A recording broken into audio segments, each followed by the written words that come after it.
Welcome. There being a quorum present and having been advised by the town clerk that the warrant has been properly served, this town meeting of the town of Plympton is now open. I'm your moderator, Barry DiCristofano, 198 Main Street. Before I go back into what's here. So again, we're doing it like last year. We've got 2 rooms. I have an assistant moderator, Brian Wick, in the other room. This is all one meeting between the 2 rooms. We're just spaced out like this for health purposes. And if there's a question in there, we'll be able to hear them. Brian will recognize them, let me know. We'll hear them and vice versa. I can't wait for next year when I can see all your faces, because I think since I've been moderator, I had a special, and that doesn't carry a lot of people, but I haven't had a regular annual yet without these costumes. Thank you for coming. I know it's not easy. Briefly, I'll go over how tonight's meeting will run. I already told you about the other room, and Brian is the assistant moderator. Please stay in your seats. Don't move your chairs. Couples or families from the same household can sit together if they want to move their chairs. There are 2 microphones in each room.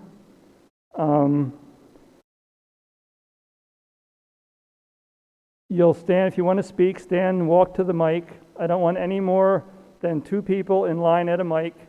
And when you're at the mic, keep 6 feet distance from the people in front of you. When you go back to your seats, take the most direct route back without having to run into the person standing behind you in line for the mic. I'd like you to all wear masks, maintain a safe distance.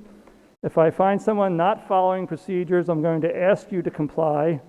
And if you don't comply, I'm going to declare you out of order and have you escorted out if you won't leave on your own. Exits.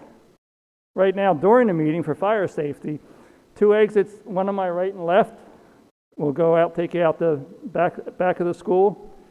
If you're in the auditorium, the other room, the doors to the left side as you're facing Brian, the moderator in there, they will take you directly outside. If you're towards the back of this room, go out the back door and take a quick left, and that's the fastest way out. When we leave tonight, we're going to be using those same exits. I want you to leave by the door closest to where you're sitting, just to minimize the amount of time we're all in the same space together. And I'll remind you of that at the end of the night. At this moment, I'd like everyone to please rise and observe a moment of silence for those neighbors who have passed away since our last meeting.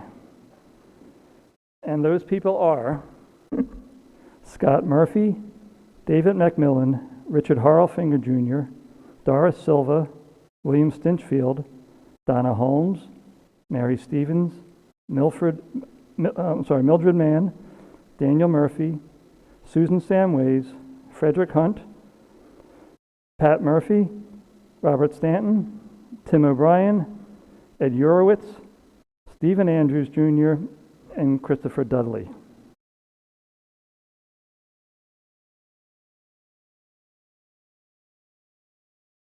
Thank you, and please remain standing for the Pledge of Allegiance.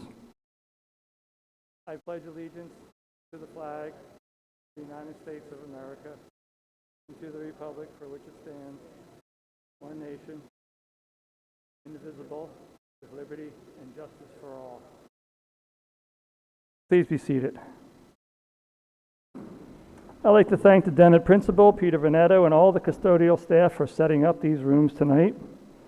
I know that, again, we're asking you to do more than usual, and everyone pitched in with their efforts. We'll be holding both our annual town meeting and a special town meeting tonight. The annual town meeting addresses the coming fiscal year, which is 2022. It starts in July. Then on about 8 o'clock, we'll recess the annual town meeting and begin the special town meeting to address funding issues in this year's spending, and then we'll return to the annual town meeting. You should have all received a mailed copy of the town warrant or picked one up when you checked in, and hopefully you've had a chance to review it. Tonight's meeting is being taped for broadcast by Area 58 Community Access Media. Please silence all cell phones, and I'm going to ask you to take them out and check. I know, Barry, I did it before I came in. Please look and check.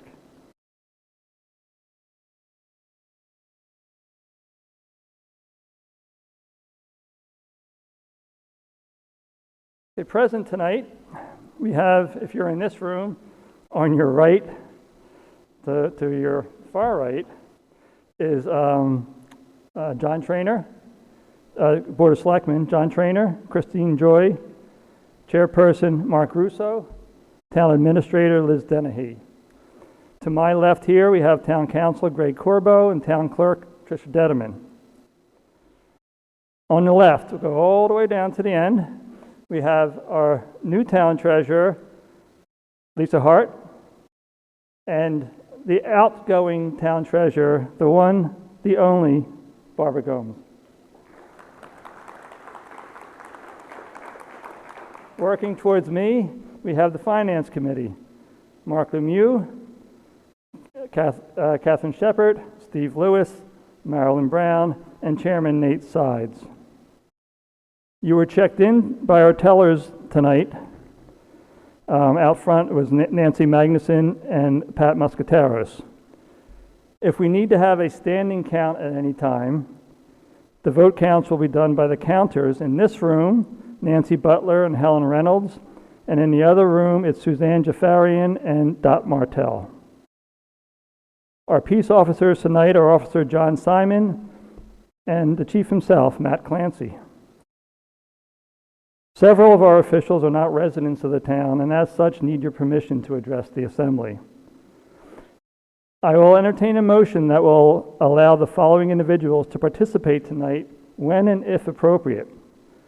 State Representative Kathy Lenatra, Town Administrator Liz Dennehy, Town Councilor Greg Corbo, Town Accountant Barbara Gomez, Police Chief Matt Clancy, Fire Department Captain John Sojet, Assistant Assessor Wendy Jones, Dent Principal Peter Veneto, and Silver Lake Regional Schools Superintendent Jill Prue, and Director of Business Services Christine Healy. I'm not sure these are all going to be here tonight, but they may be, and we may want to call on them. May I have a motion to allow those individuals to speak? Motion. May I have a second? All in favor, please raise your hand. Right hand. Down. All opposed?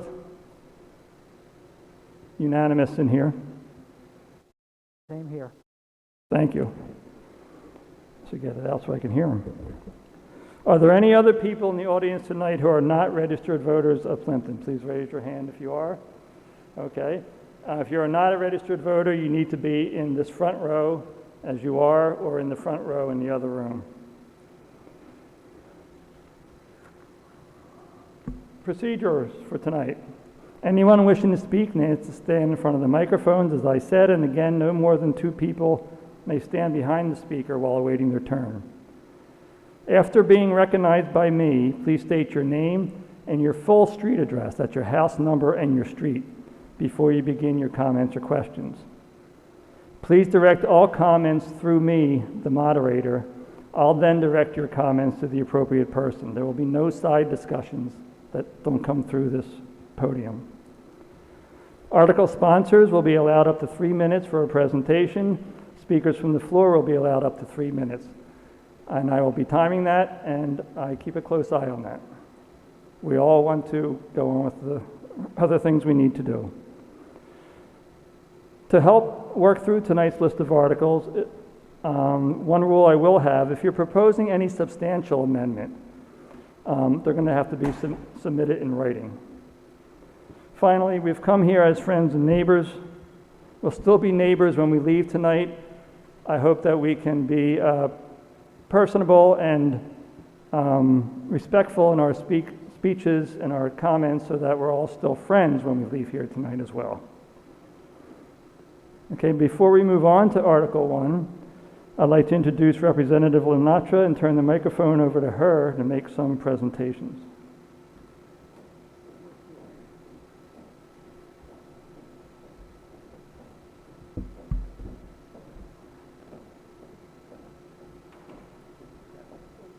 Let me just say, she does not have a 3-minute limit. Oh, thank you. So 45 is good? Great to be with you all tonight. I have the privilege and the honor of presenting some citations to some residents of Plympton. And my first one goes to Barbara Gomez. Do you mind joining me, Barbara?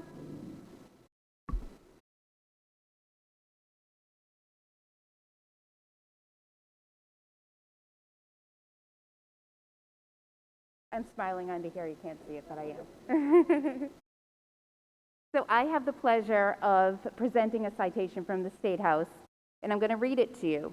The Commonwealth of Massachusetts, the House of Representatives, be it hereby known to all that the Massachusetts House of Representatives offers its sincerest congratulations to Barbara Gomez in recognition of your retirement after 41 years of dedicated service to the town of Plympton as both an employee and a volunteer.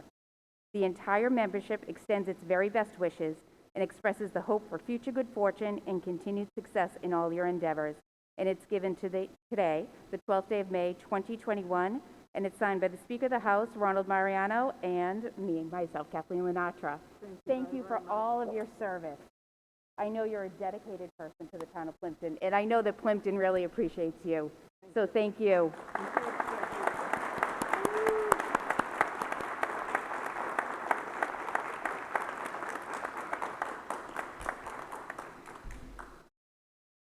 So next up we have Debbie Batson. I don't know if Debbie is here.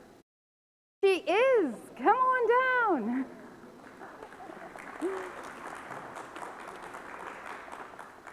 So good to see you. I hate that we have to see each other with masks, but it's good to see you. Nice to see you. So here we have another retiree that's dedicated a long time to the town of Plympton.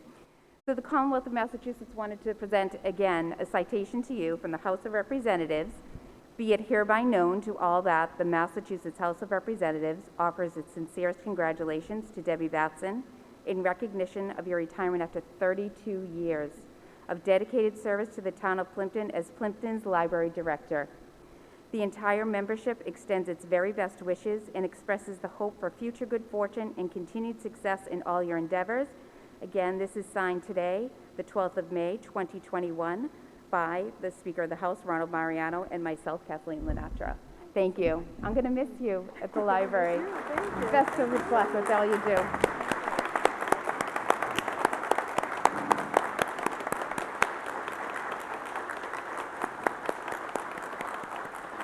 I'm giving you a virtual hug. Yes, very much so. Thank you. And last but not least, Colleen Moran. Is Colleen here? Hi, Colleen.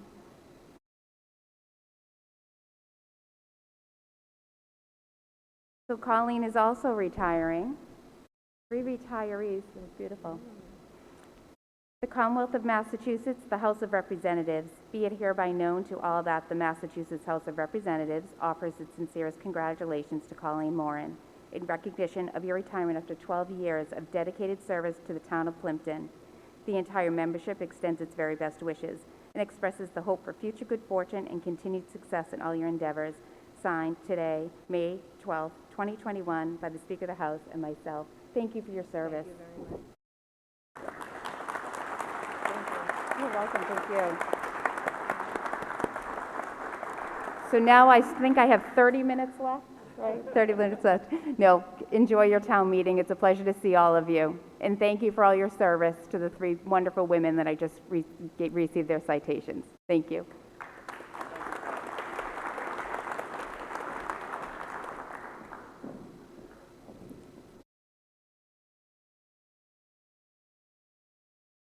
Okay, on to Article 1. I guess one other thing I'll add is, and certainly given the time, when we get to Article 4, which is where we go through the budget, since I don't think, if at that time I don't think we can get that done by 8, I'm going to ask for a motion that we pass over that till the end of the special town meeting, and then we'll come back and do that one, because that one sometimes can take a while.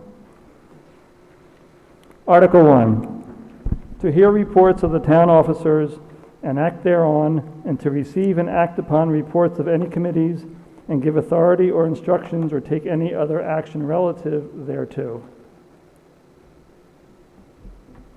Do I have a motion?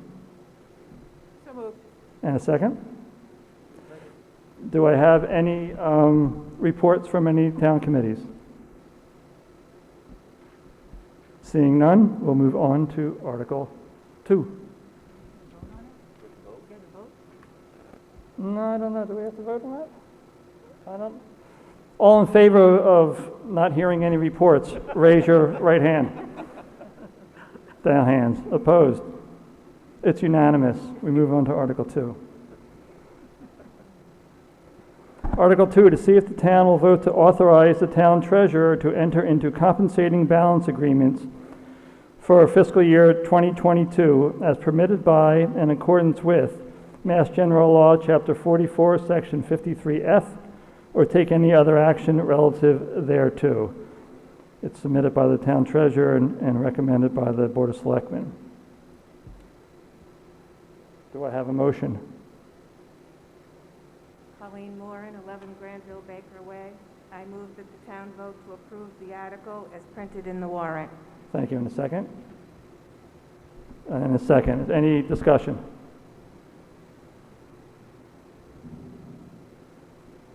Question, Okay. Barry. Okay, there's a question in the back room. Go ahead.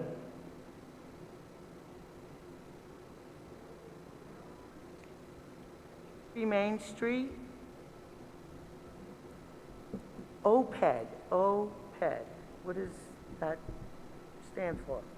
I'm sorry, can you hold up please for a second? The AV folks, can we get more volume on the microphone from the other room, please? Okay, go ahead. Try that again, please, ma'am. Kimberly Williams, 263 Main Street. OPED, O-P-E-D. What does that stand for? What do we?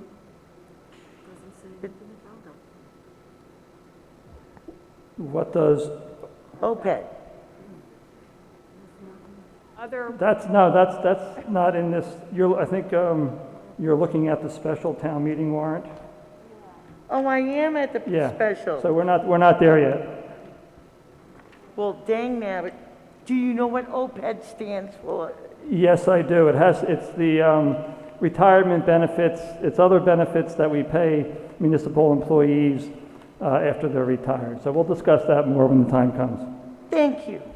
How did I get so confused? Any other discussion on this question? Seeing no hands, have a vote. All in favor of Article 2, please raise your right hand. Down hands, opposed? Unanimous in here? Unanimous. Unanimous. Article 3, to see if the town will vote to amend the wage and personnel classification plan effective July 1, 2021, and to pay as wages the following sums or take any action relative thereto.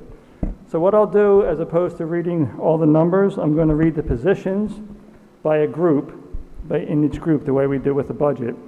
And if anybody wants to discuss any one of those line item wages, call out hold, and we'll go through the other two, and then we'll go back and discuss that one, other two or three. First group in the fire department, the firefighter paramedic. Full-time lieutenant, firefighter paramedic. Full-time firefighter paramedic. Part-time firefighter paramedic. Paramedic. Full-time captain paramedic. Part-time captain paramedic. Lieutenant paramedic. And paramedic call. EMT. Full-time captain EMT. Part-time captain EMT. Lieutenant EMT. Firefighter EMT. EMT call.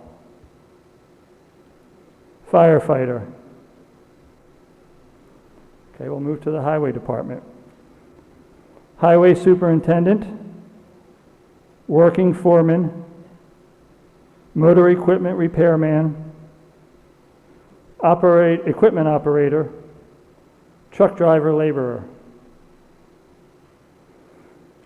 Clerical election workers, senior clerk / warden, constable. Elder affairs, director elder affairs and senior aide. Library, library director, senior library technician, circulation assistant. Police officer, special police officer, police matron. Professional, land use coordinator, assistant assessor, administrative assessor, health agent, conservation agent. Town hall support, assistant town accountant, assistant town clerk, assistant treasurer collector, administrative assistant, senior clerk, and clerk. Town labor, senior disposal attendant, town custodian, laborer. Veteran affairs, veterans agent, it's a stipend. Hearing no holds? Yes, sir? I'm the chairman of the Wage and Personnel. I have to make the motion. Please move the article. Thank you. Alan Wheelock, 10 Center Street, chairman of Wage and Personnel. I move that the town vote to approve the article as printed in the warrant. Do I have a second? Second. The motion has been made and seconded. Hearing no holds on any of the categories, all those in favor of the personnel, wage and personnel recommendations for fiscal '22, please raise your right hand. Down hands. Opposed? It is unanimous. Passes unanimous. Unanimous here. I'm sorry, Brian? Unanimous. Thank you. All right, it is, yeah. Do we do the budget? Let's go for it. Article 4, to see if the town will fix the compensation of elected officers and to see what sums of money the town will raise and appropriate, including appropriations from available funds or borrow to defray charges and expenses of the town, including debt and interest for the ensuing year, or take any other action relative thereto. Do I have a motion? So moved. I have a motion and second? Second. Second it? Okay, now the way we do the budget is as follows. I get my paper clips off of things. Okay, so now if you're looking at the budget from the, in the packet that FinCom sent out, what we'll be voting on are the over in the far right-hand side of the page, the recommended ATM budget FY22. And what I will do is I'll take it group by group. I will read the line items and the amounts. If anybody wants to hold and discuss one of those, call out hold. If I don't hear holds, I'll finish through the group and we'll vote on that group. Line 10, insurance premiums, $142,000. County pension, $568,080. Group health, $500,000. Medicare, $115,000. Unemployment, $1,000. Hearing no holds, everyone in favor of the recommended amounts for those first 5 items, please raise your left hand. Right hand, sorry. Down hands. Opposed? Unanimous in here? Unanimous. Okay. Next group, so the amount, the total pension and insurance we just voted was $1,326,080. The next group is general government. Agriculture Commission, $800. Board of Appeals, No. I'm sorry? Agriculture, Oh, I'm sorry. Agriculture Commission, 0. Board of Appeals, 800. Thank you. Conservation Commission, 3,150. Conservation Agent, 19,469. Open Space, $1,500. Council on Aging, $6,760. COA, Council on Aging Director Stipend, $18,000. COA Support Staff, $32,708. Finance Committee, $2,000. Historical Commission, $500. Moderator salary, $200. Planning Board, $5,011. Recreation Committee, $2,000. Wage and Personnel, $0. Hearing no holds.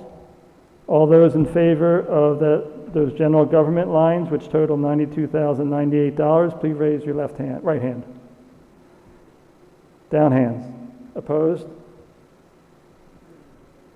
Unanimous in here. Unanimous. Assessors line items. Assessors salaries, $3. Assistant assessor, $39,920. Assessors support staff, $27,250.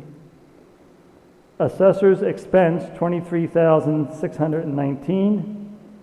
Certification compensation, $0. Hearing no holds, we'll vote on the amount for the total assessors department, $90,792. All in favor, raise your right hand, please. Down hands, opposed? Unanimous in here. Unanimous. Town Clerk Department. Town Clerk's salary, $50,918. Certification compensation, $1,000. Town Clerk Support Staff, $26,719. Town Clerk expense, $8,068. Election and registration, $4,995.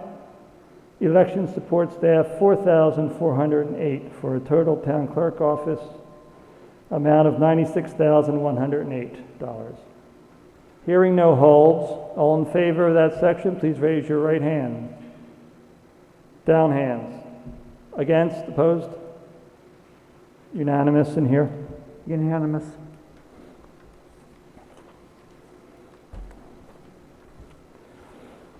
Okay, Accountants, Tax and Treasurer's Office Department. Accountant Auditor, $61,000.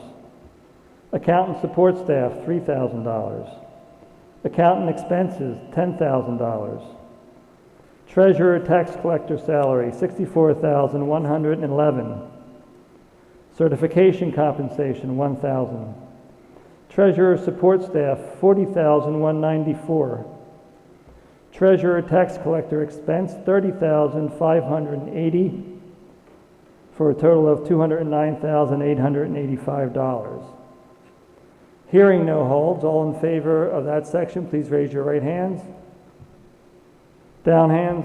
Opposed? Unanimous in here? Majority. Majority. Carries by a majority. Selectmen's Department. Selectmen's Stipend, $3. Selectman Admin Assistant, $35,590. Selectman Expense, $7,800.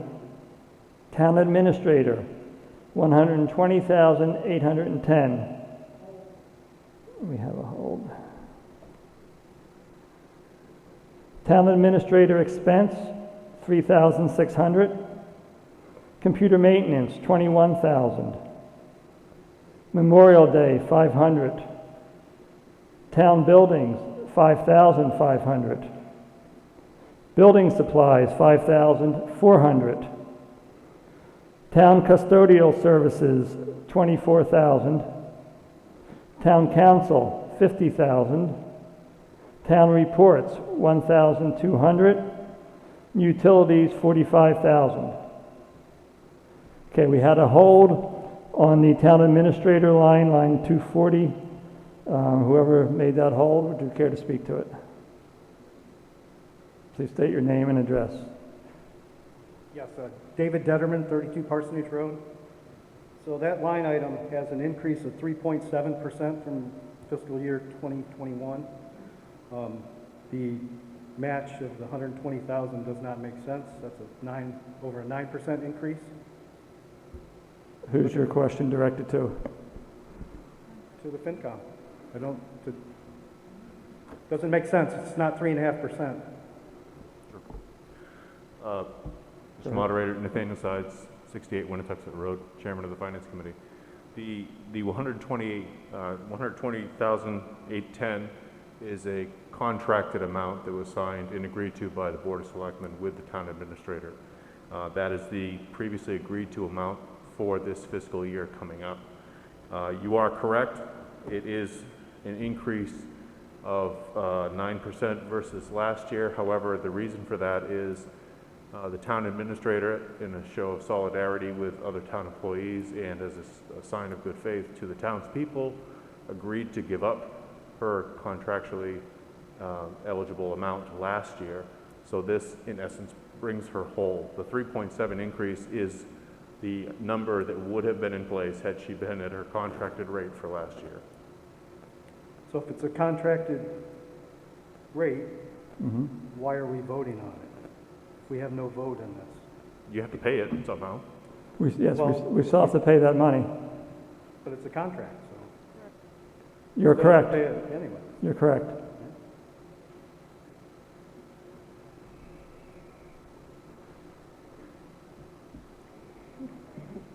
We have a question, Barry. I'm sorry. Question coming Where are you coming from? from the floor. Oh, okay. Oh, I'm sorry. Go ahead, Brian. Hi, I'm Suzanne Jafarian, 373 Main Street. I was just curious, the jump from 59 to 104 from 2018 to 2019, why such a large jump in 1 year?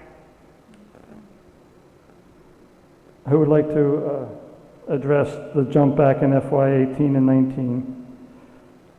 That, is that when we switched from a town coordinator to a town administrator? Yes. So prior to 2019, I can answer this one if it's okay. Prior to 2019, we didn't have a town administrator. We had a town coordinator who had much fewer responsibilities and authority to do things. So it's really a different position, but it shows up as the same line item because conceptually it does some of the same things. Does that answer your question, ma'am?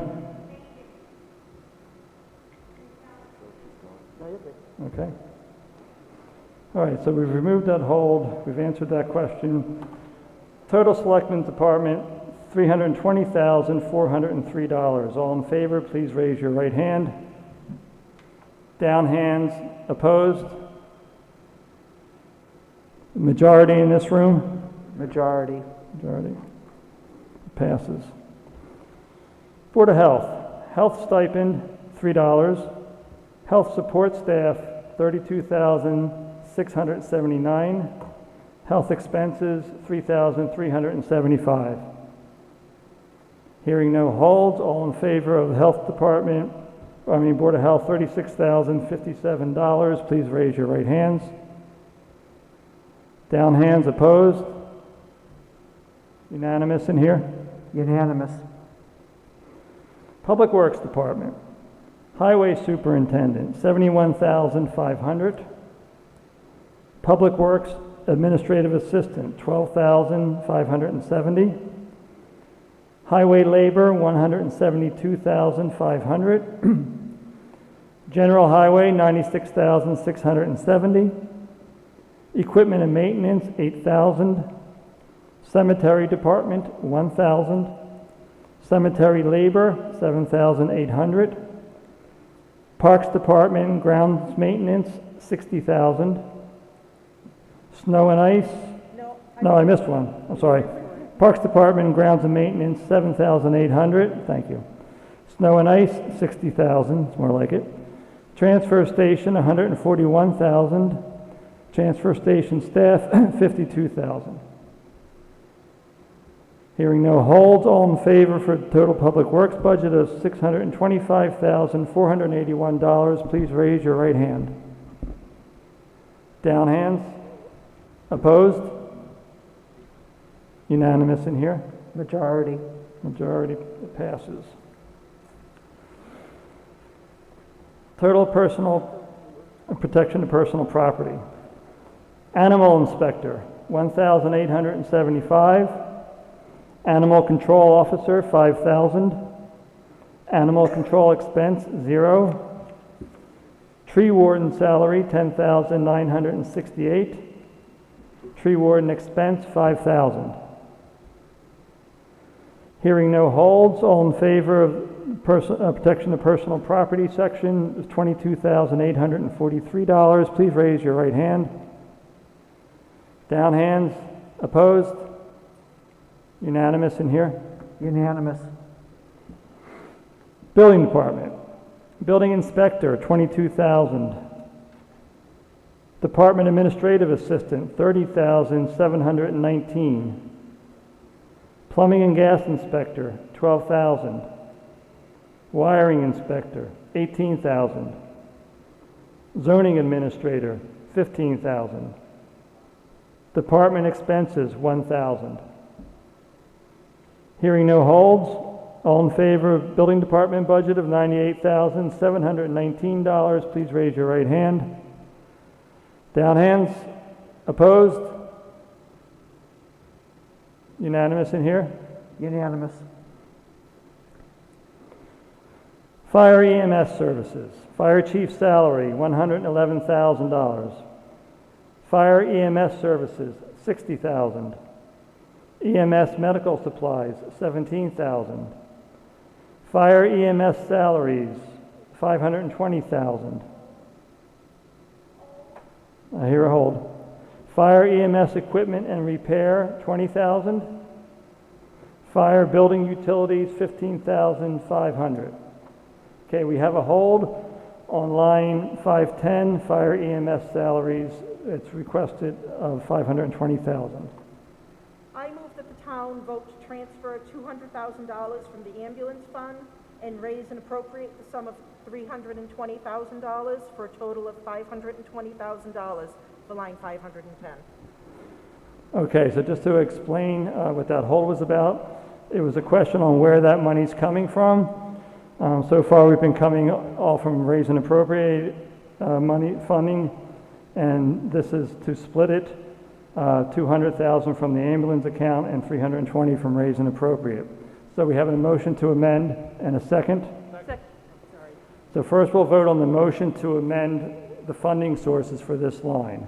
First, is there any discussion on the funding sources? Okay, all those in favor of the motion to amend the funding sources so that $200,000 comes from the ambulance fund and $320,000 from raise and appropriate, raise your right hand. Down hands, all opposed. It's a majority in here. Unanimous. Okay. All right, so that's, so we passed the motion to amend the funding sources for that. So now we're voting on the total fire and EMS services line of $743,500. All in favor, please raise your right hands. Down hands, opposed? Unanimous in here. Majority. Majority. Okay, it passes.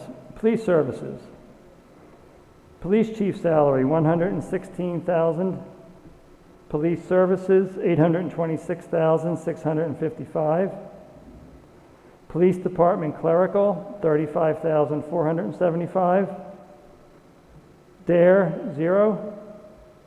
Police department, $97,845. Police station utilities, $25,100. Motor vehicles, $58,650. Hearing no holds, all in favor? Sorry, did I hear hold? Hold. Which line are you holding, sir? The DARE line. Yes, sir. State your name and address. Robert Montgomery, 9 Toby Lane. Yep. Why the reduction on $1,000 for DARE? Mr. Moderator, there is no reduction. The DARE line was entered into the budget request twice. It was entered once as the separate line, and it was also entered under line 555. So we just left it in 555 and removed it from its own separate line. So the money, I believe it's a $3,000, Chief can correct me if I'm wrong, but I believe it's a $3,000 dedication to the DARE program. Thank you. Barry, you have a question as well. Just go on like that. Okay, go ahead. We have a question from the other room. I'm Al Votrino, 153 County Road. Are we doing away with the DARE program? Let me try to answer that, and if not, we'll get... we are not doing away with it, Al. As it was just explained by the chairman of the FinCom, there's $3,000 in the police department budget for DARE, but that money shows up in line 555 police services already. That's why it's not pulled out separately here. So we're still going to have the program, it's just going, Yes, sir. the money's coming from somewhere else. Yes, sir. Okay.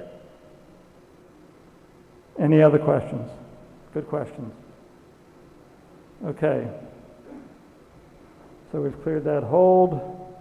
All in favor of total police services of $1,159,725, please raise your right hands. Down hands, opposed? Unanimous in here? Unanimous. It passes. Emergency dispatch. Emergency dispatch services, $150,000. Seeing no holds, all in favor, please raise your right hand. Down hands, all opposed. Unanimous. Majority. Majority. Veterans Department. Veterans Agent, $9,084.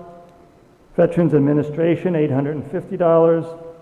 Veterans Benefits, $45,000, for a total of $54,934. Hearing no holds, all in favor, please raise your right hand. Down hands, opposed? Unanimous in here? Unanimous. Turn the page. Library Department, Library Director, $55,000. Library Support Staff, $41,964. Library Expenses, $60,898. Hearing no holds, all in favor of the library expense of $157,862, please raise your right hands. Down hands, opposed? Unanimous in here. Unanimous. It passes. Local schools, elementary school cost, $2,592,806. Special education, $1,176,549. Vocational education, $60,000. Hearing no holds, all in favor of the local school budget of $3,829,355, please raise your right hands. You guys beat me to it. Down hands. All opposed? Unanimous in here. Majority. Regional schools, regional school assessment, $2,394,574. Debt and interest for the regional school, $177,753.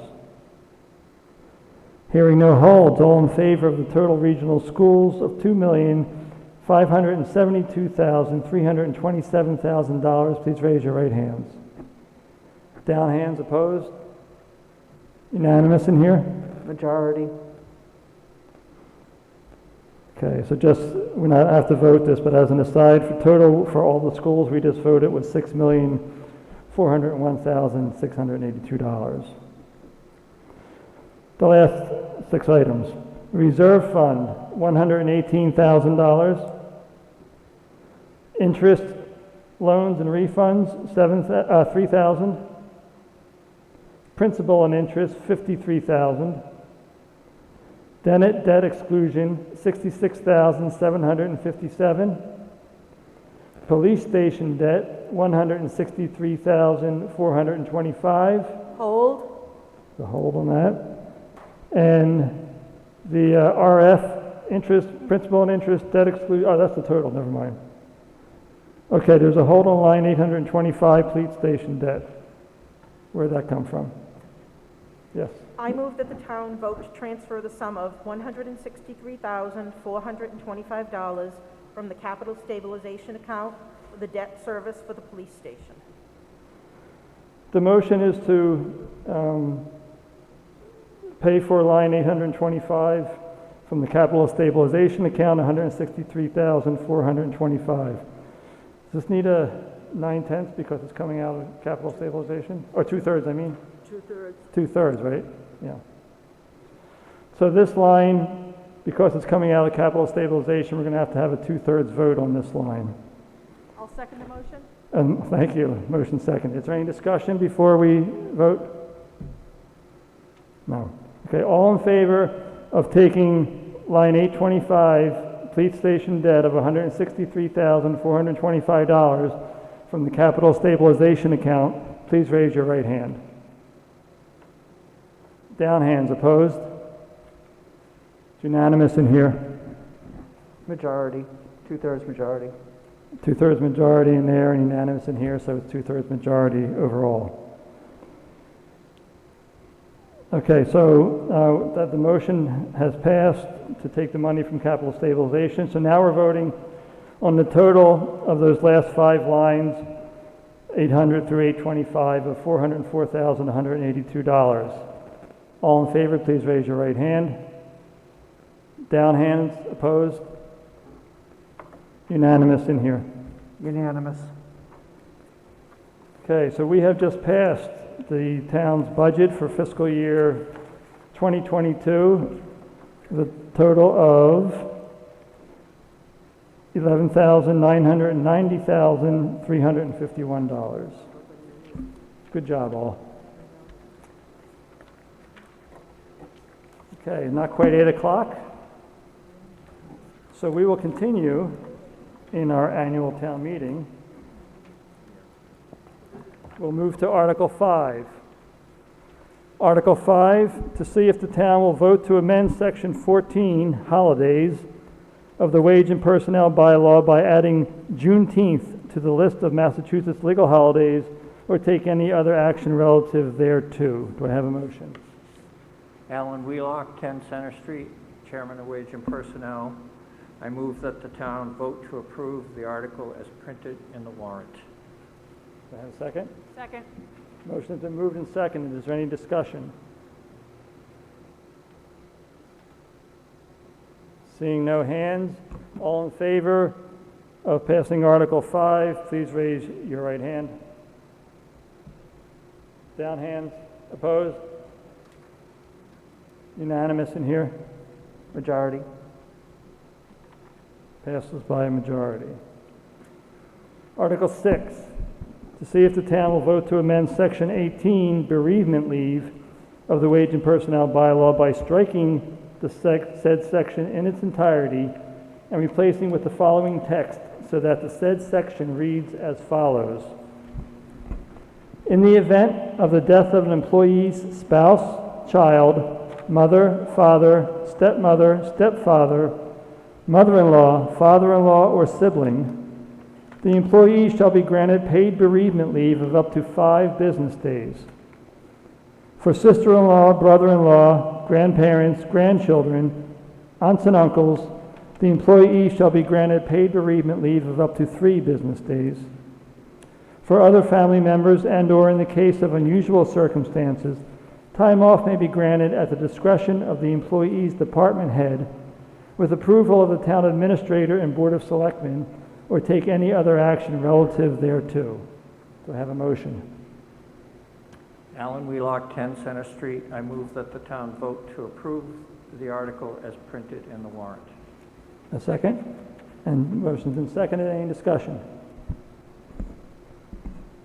Seeing no hands, all in favor of Article 6, please raise your right hands. Down hands. Opposed? Unanimous in here? Unanimous. The article passes.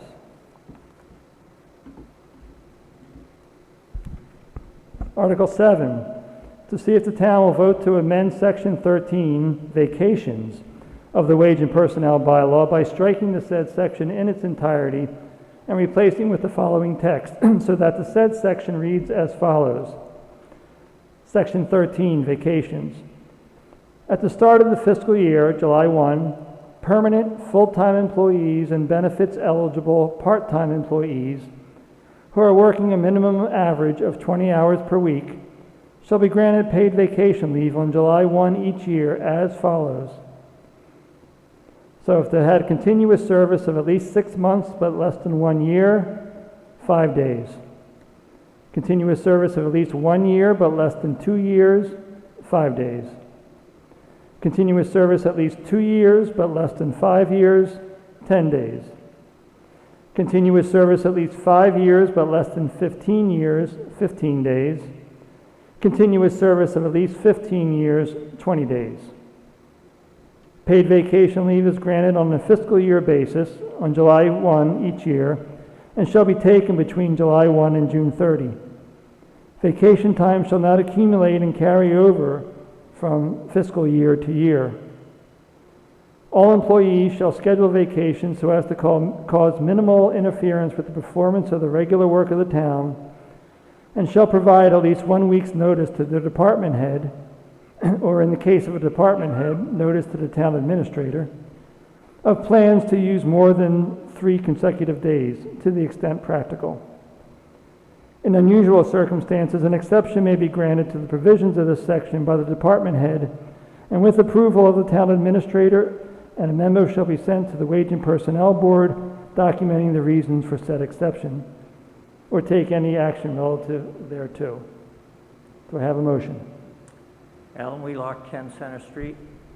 I move that the town vote to approve the article as printed in the warrant with the addition of the following language at the end of said section. And the language reads, the vacation numbers are based on a 5-day work week. Employees will receive their weekly vacation allotments based upon how many days per week they typically work. For example, if an employee who typically works 3 days per week is entitled to 3 weeks of vacation, they would receive a total of 9 vacation days. Do I have a second? I'll second the motion. Motion's been moved and seconded. Is there any discussion? I see none in here. None here. No hands. All in favor of passing Article 7 as moved, please raise your right hand. Down hands. Opposed. Unanimous in here. Unanimous.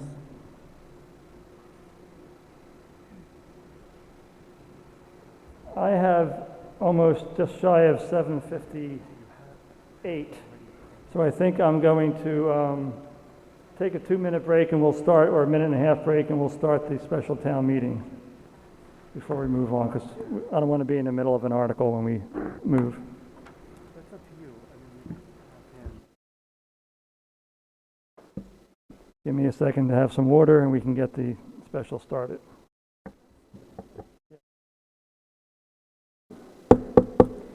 Okay, it being 8 o'clock, we'll move to the special town meeting. Article 1 of the special town meeting. To see if the town will vote to transfer from available funds the sum of $223.49 to pay unpaid bills for a prior fiscal year or take any other action relative thereto. Do I have a motion? Mr. Moderator, I move the town vote to transfer $223.49 from the June 2020 annual town meeting budget line 20, group insurance, to pay unpaid bills for the prior fiscal year. So we have a motion to take this $223 from what was allocated last town meeting to budget line 20, the group insurance, to pay these unpaid bills. Do I have a second? Second. I have a motion made and seconded. Is there any discussion? Now, because we are paying a prior year's bills in a special town meeting, This will require a 9/10 vote. And we still have no discussion. All in favor of Article 1, please raise your right hand. Down hands opposed? It's unanimous in here? Unanimous. Unanimous, which is more than 9/10. Article 2, to see if the town will vote to transfer from available funds the sum of $10,000 to the OPEB account or take any other action relative thereto. Do I have a motion? Mr. Moderator, I move the town vote to transfer $10,000 from the June 2020 annual town meeting budget line 20, group insurance, to add to the OPEB account. Do I have a second? Second. I have a motion made and seconded to take this $10,000 from last year's town meeting budget line 20 group insurance. And once again, it came up earlier, the OPEB is, I believe it stands for other personnel and other post-employee benefits? Other post-employment benefits, yes. Thank you, yes. Beautiful. Is there any discussion? Seeing no hands, all in favor of Article 2, please raise your right hand. Down hands, opposed? Unanimous in this room? Unanimous. Passes unanimously. Article 3, see if the town will vote to transfer from available funds the sum of $25,000 to be added to the town buildings and maintenance emergency article as voted pursuant to Article 4 in the June 17, 2020 special town meeting, or take any other action relative thereto. Mr. Moderator, I move the town vote to transfer $25,000 from the June 2020 annual town meeting budget line 20 group insurance to the town buildings and maintenance emergency article as voted pursuant to Article 4 at the June 17, 2020 special town meeting. Second. I have a motion made and seconded to take this $25,000 from the budget line 20 from last year's annual town meeting group insurance. Any discussion? Seeing no hands, all in favor of this Article 3, please raise your right hands. Down hands opposed? Passes unanimous in here? Unanimous. Passes unanimous.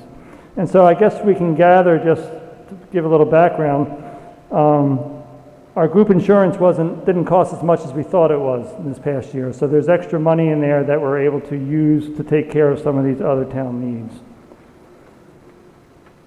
Article 4,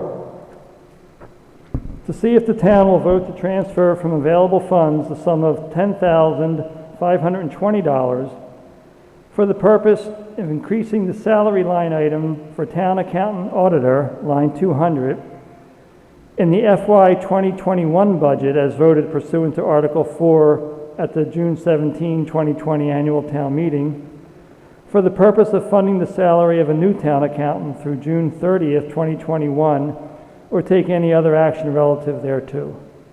Mr. Moderator, I move the town vote to transfer $10,520 from the June 2020 annual town meeting budget line 20 group insurance for the purpose of increasing the salary line item for town accountant auditor, line 200, in the FY 2021 budget as voted pursuant to Article 4 at the June 17, 2020 annual town meeting for the purpose of funding the salary of a new town accountant through June 30th, 2021. Second. I have a motion made and seconded for this article, and the motion specifically says that the money for this article will be coming from the budget line 20 group insurance again from last year. Any discussion? Seeing no hands, all in favor of Article 4, please raise your right hand. Down hands opposed? Unanimous? Unanimous. Turn the page.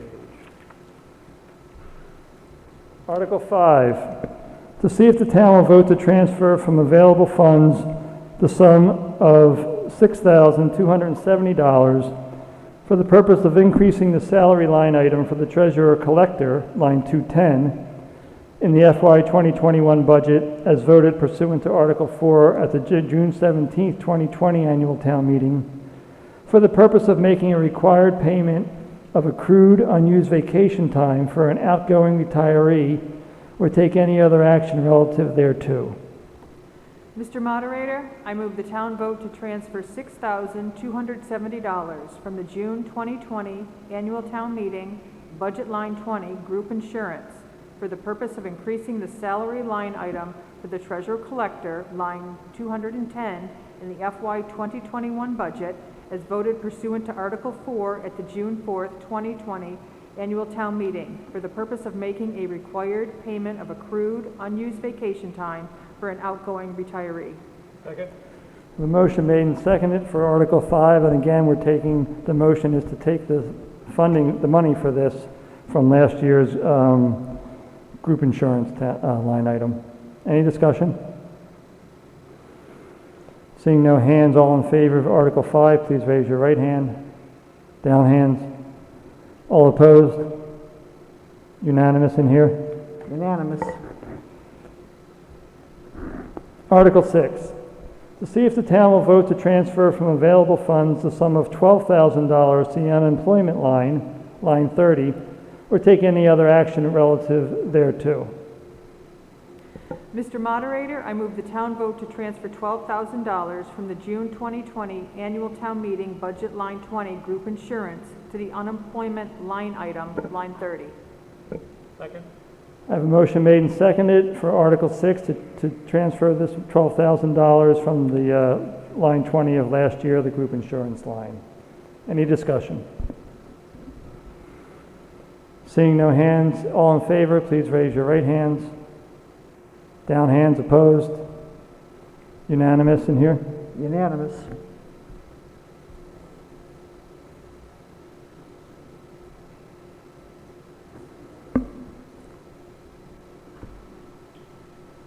Article 7, to see if the town will vote to repurpose the unexpended balance of funds appropriated pursuant to Article 7 from the May 17, 2017 special town meeting for the purpose of hiring an executive search firm for recruitment of a town administrator by making the funds available for the Board of Selectmen to retain the services of an executive search firm to coordinate recruitment and hiring for all management level town positions or take any other action relative thereto. Mr. Moderator, I move the town vote to repurpose the sum of $10,311, which represents the unexpended balance of funds appropriated pursuant to Article 7 from the May 17, 2017 special town meeting for the purpose of hiring an executive search firm for recruitment of a town administrator by making the funds available for the Board of Selectmen to retain the services of an executive search firm to coordinate recruitment and hiring for all management level town positions. Second. I have a motion made and seconded for this Article 7, and the money is coming, that's how it reads here, that it's coming from Article 7 from May 17 meeting. Any discussion? Seeing no hands, all in favor, please raise your left hands. Give your right a break. Please raise your left hands. Down hands, opposed? Unanimous in here? Unanimous. Article 8, to see if the town will vote to transfer from available funds the sum of $10,000 for the purpose of a commercial appraisal report and testimony for appellate tax board litigation, Cisco Boston LLC versus Town of Plympton, appeal on real estate assessment for the fiscal years FY19, FY20, FY21, and anything incidental or related thereto, or take any other action relative thereto.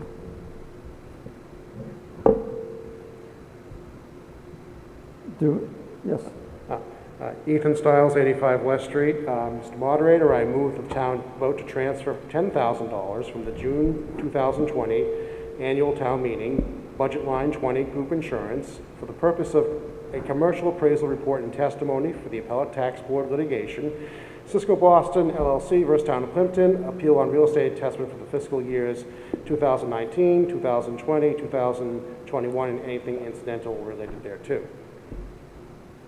I have a motion. Do I have a second? Second. I have a motion and a second on Article 8, and the motion is to take this $10,000 from the budget line 20 group insurance line from last year's town meeting. Any discussion? Did you have anything you wanted to say as the Board of Assessors? Yes, briefly. I'm one of the assessors, and this money is required because we are in litigation with Cisco regarding their tax assessment, and we do need the funds to hire a replacement commercial appraiser. In the past, the appraisal was funded from the selectmen's legal budget, but if funds are available, it should be allocated separately. Any other discussion or comments? Okay, seeing no hands, all in favor of Article 8, please raise your right hand. Down hands opposed? Unanimous in here? Unanimous. Article 9, to see if the town will vote to transfer from available funds the sum of $5,000 for the purpose of GIS map subscription hosted by Applied Geographics, Inc., or other similar service, and to update assessors' maps gifts annually, or take any other action relative thereto.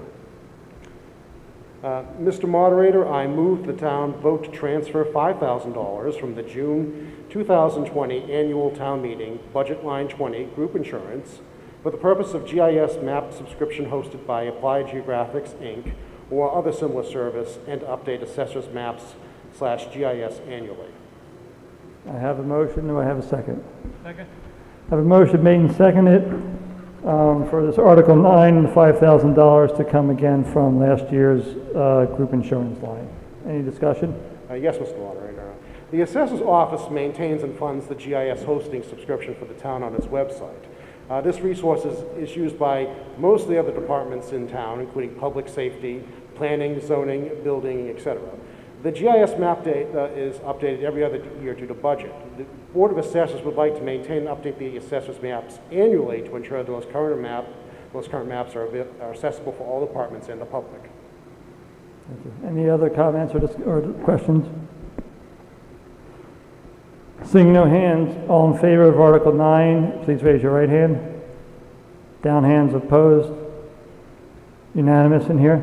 Unanimous.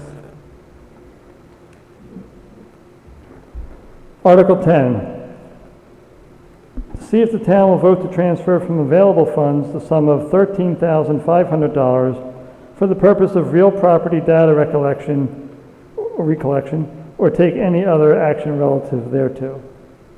Mr. Moderator, I move the town vote to transfer $13,500 from the June 2020 annual town meeting, budget line 20, group insurance, for the purpose of real property data recollection. Do I have a second? Second. I have a motion made and seconded. Mr. Stiles? Yes. In this article, the Board of Assessors has required to meet the data collection, remeasuring, and inspecting each property in town every 10 years. In order to meet the Department of Revenue requirement for fiscal 2025, this is part of the funds that we will need to pay for that process. Any other questions or comments? Seeing no hands, all in favor of Article 10, please raise your right hand. Down hands opposed? Unanimous in here? Unanimous. Okay. Okay, Article 11, and you can see there are 7 different pieces to it. And so I'd like to take these a line at a time, or a section at a time, so we'll walk through that. So Article 11, to see if the town will vote to make the following line item transfers in the fiscal year 2021 budget as voted pursuant to Article 4 at the June 17, 2020 annual town meeting, or take any other action relative thereto. So 11A, we'll take it first, where we're looking to transfer from special ed line from last year and transfer it to the special needs reserve fund. John Wilhamson, 255 Main Street.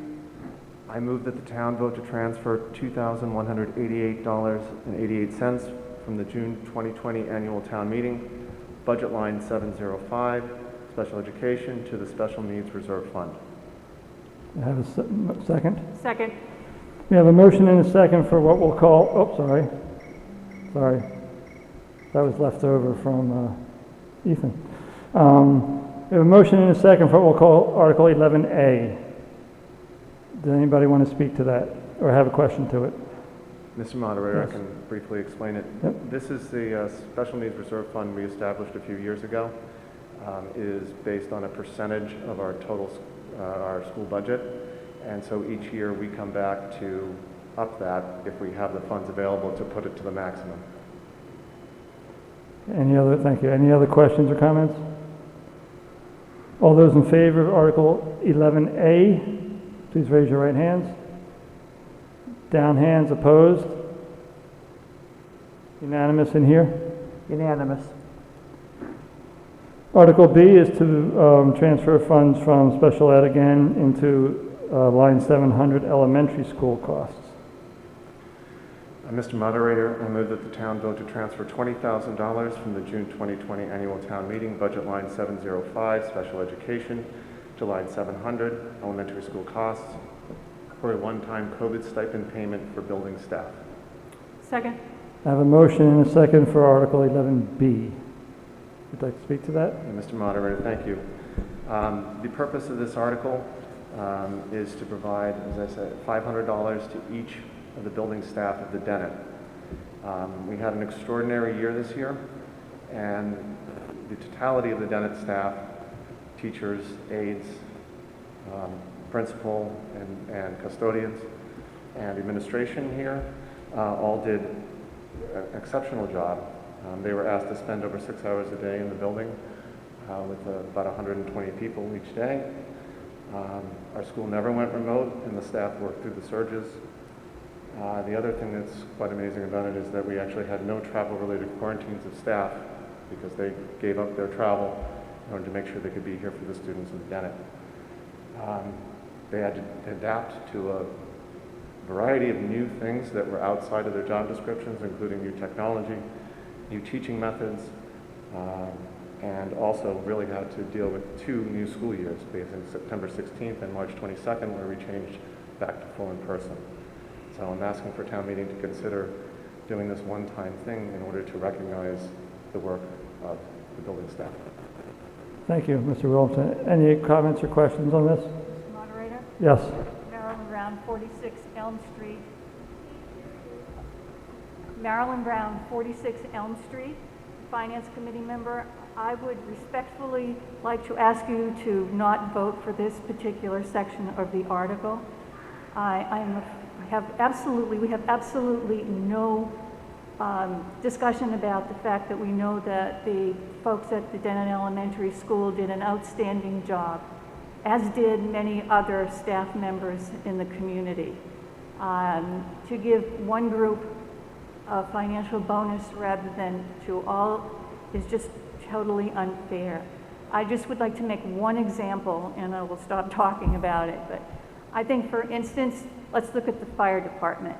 They actually put their lives at risk taking care of people with COVID. They are not only were they susceptible for getting the disease, but also potentially their families. There are many other people in this town that obviously in the staff that also did outstanding work. I think this money should come back to the town so that it can benefit everyone and not just a particular group of people. Thank you. Thank you. Mr. Moderator. Yes, go ahead. I'm sorry. I would just like to point out, in case folks missed it in the warrant, that the Finance Committee did not vote to approve this particular line item, as Marilyn explained. Thank you. Jason Frazier, 66 Maple Street. Yes. Our teachers are typically afforded in the summertime an opportunity to earn extra income for writing curriculum and professional development. As part of their concessions last year for us to meet the 1.6% budget increase, Those teachers were not afforded that opportunity, yet they spent their entire summer rewriting their curriculum at no cost to the town. This is just our way of being able to say to them, thank you for their hard work and their dedication. Thank you. Any other questions or comments? Yes, sir.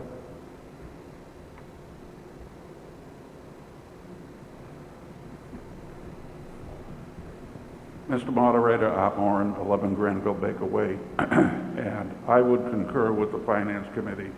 I think there were a lot of people in this town that did a lot of extraordinary things.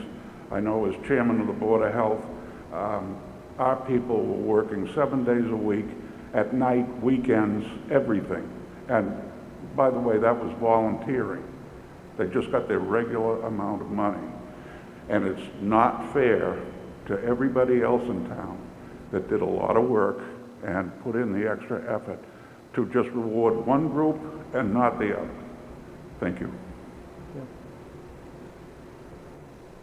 Any other comments or questions on this item, this article? Brian, anything in the other room? Nothing here. Seeing no hands, all those in favor of Article 11B, please raise your right hand. Down hands opposed. 1, 2, 3, 4, 5, 6, 7, 8, 9. Majority in this room? It failed. How do you want to say that here? All right, so we're going to need to count, Brian? You better count it. Yeah, okay. All right, so what we're going to do is a count so that those in favor of the article will stand and the tellers will count you. Yes, so everyone please stand in this room who is in favor of the article, and our two tellers will come around. Stay standing until Barry tells you to sit, please. In favor first, yes. So just divide it at the microphone. You do this half and you do that half. I don't count.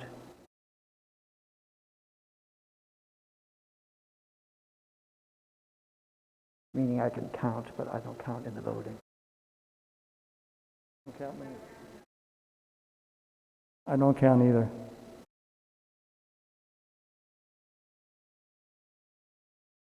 Yep, they've counted, Barry.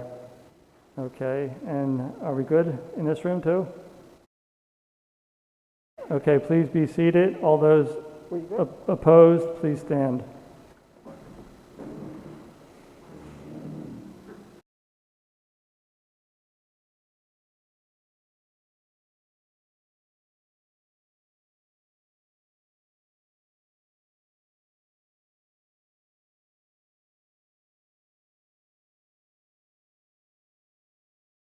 Okay, we're good in this room for counters? Please be seated. Okay. And will the counters from the other room please come in here and share your numbers with our counters, please? Or Brian, I guess you can just give the tally. That's good enough too. Okay. I didn't sign my name. That's okay. Barry, do they have to sign it? Do I have to sign it? Do they have to sign it? Oh, I have to sign it. They're signing. They sign it, yeah, okay, fine. I don't know what article it was. Okay. Article 11B. Do you have Helen? So Barry, did you ask me just to read these two? You bring it in. Say that again. Please read the yeses and nos from the two tellers in there. Thank you. Okay. So we have 9 yes votes and 20 no votes. Is that the total of the two sheets? Correct. You want those individually? No, that's fine. My math is not that great, but I could do those numbers. No, that's fine. Okay. So the total is 31 yes and 29 no. The article passes.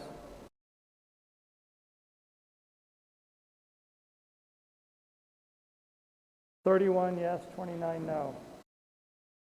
The count in here was 22 to 9. Okay, Article 11C, again, it would be taking money from the vocational education line, moving it to elementary school costs. Mr. Williamson. I move that the town vote to transfer $8,340 from the June 2020 annual town meeting budget line 705, special education, to line 700, elementary school costs for routine maintenance and repair of the fire suppression system. I have a motion and a second on 11C. Any discussion? You want to say something about it, or? This is routine maintenance of the fire suppression system. This one's actually pretty straightforward. Okay. Any other questions or comments? Seeing no hands, all in favor of 11C, please raise your right hand. Down hand, opposed? Unanimous in here? Unanimous. Article 11D, again moving money from special education line to elementary school costs.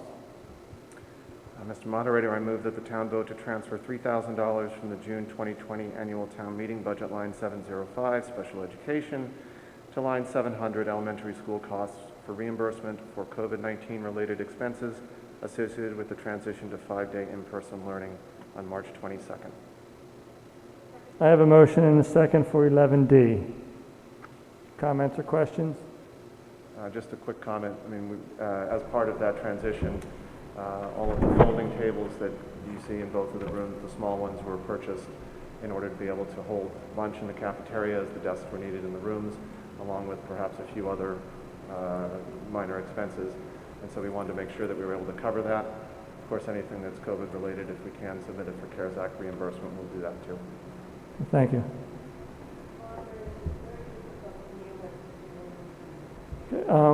Could you give the gist of that again, please, Mr. Orson?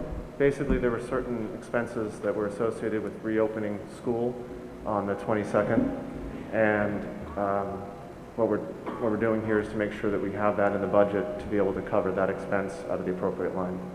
Okay, thank you. Any other questions or comments? Seeing no hands, all in favor of Article 11D, please raise your right hand. Down hands, opposed? Unanimous in here. Unanimous. 11E, again, moving money from special education to elementary school costs. Yes, Mr. Moderator, I move that the town vote to transfer $7,500 from the June 2020 annual town meeting budget line 710, vocational education, to line 700, elementary school costs, for the removal of large evergreen trees related to the Dennett Solar Project and building safety. Second. I have a motion and a second for 11E. Comments about it? Questions? Yeah, Mr. Moderator, we are, later in the annual town meeting, we will be talking about an article regarding solar. We are working and exploring with a company to put solar panels on the back wing of the building that has the metal roof. They pointed out as part of that there are a number of large evergreen trees, big large pine trees, our favorite ones that break and fall and hit things, but they're there and they'll be shading the solar panels.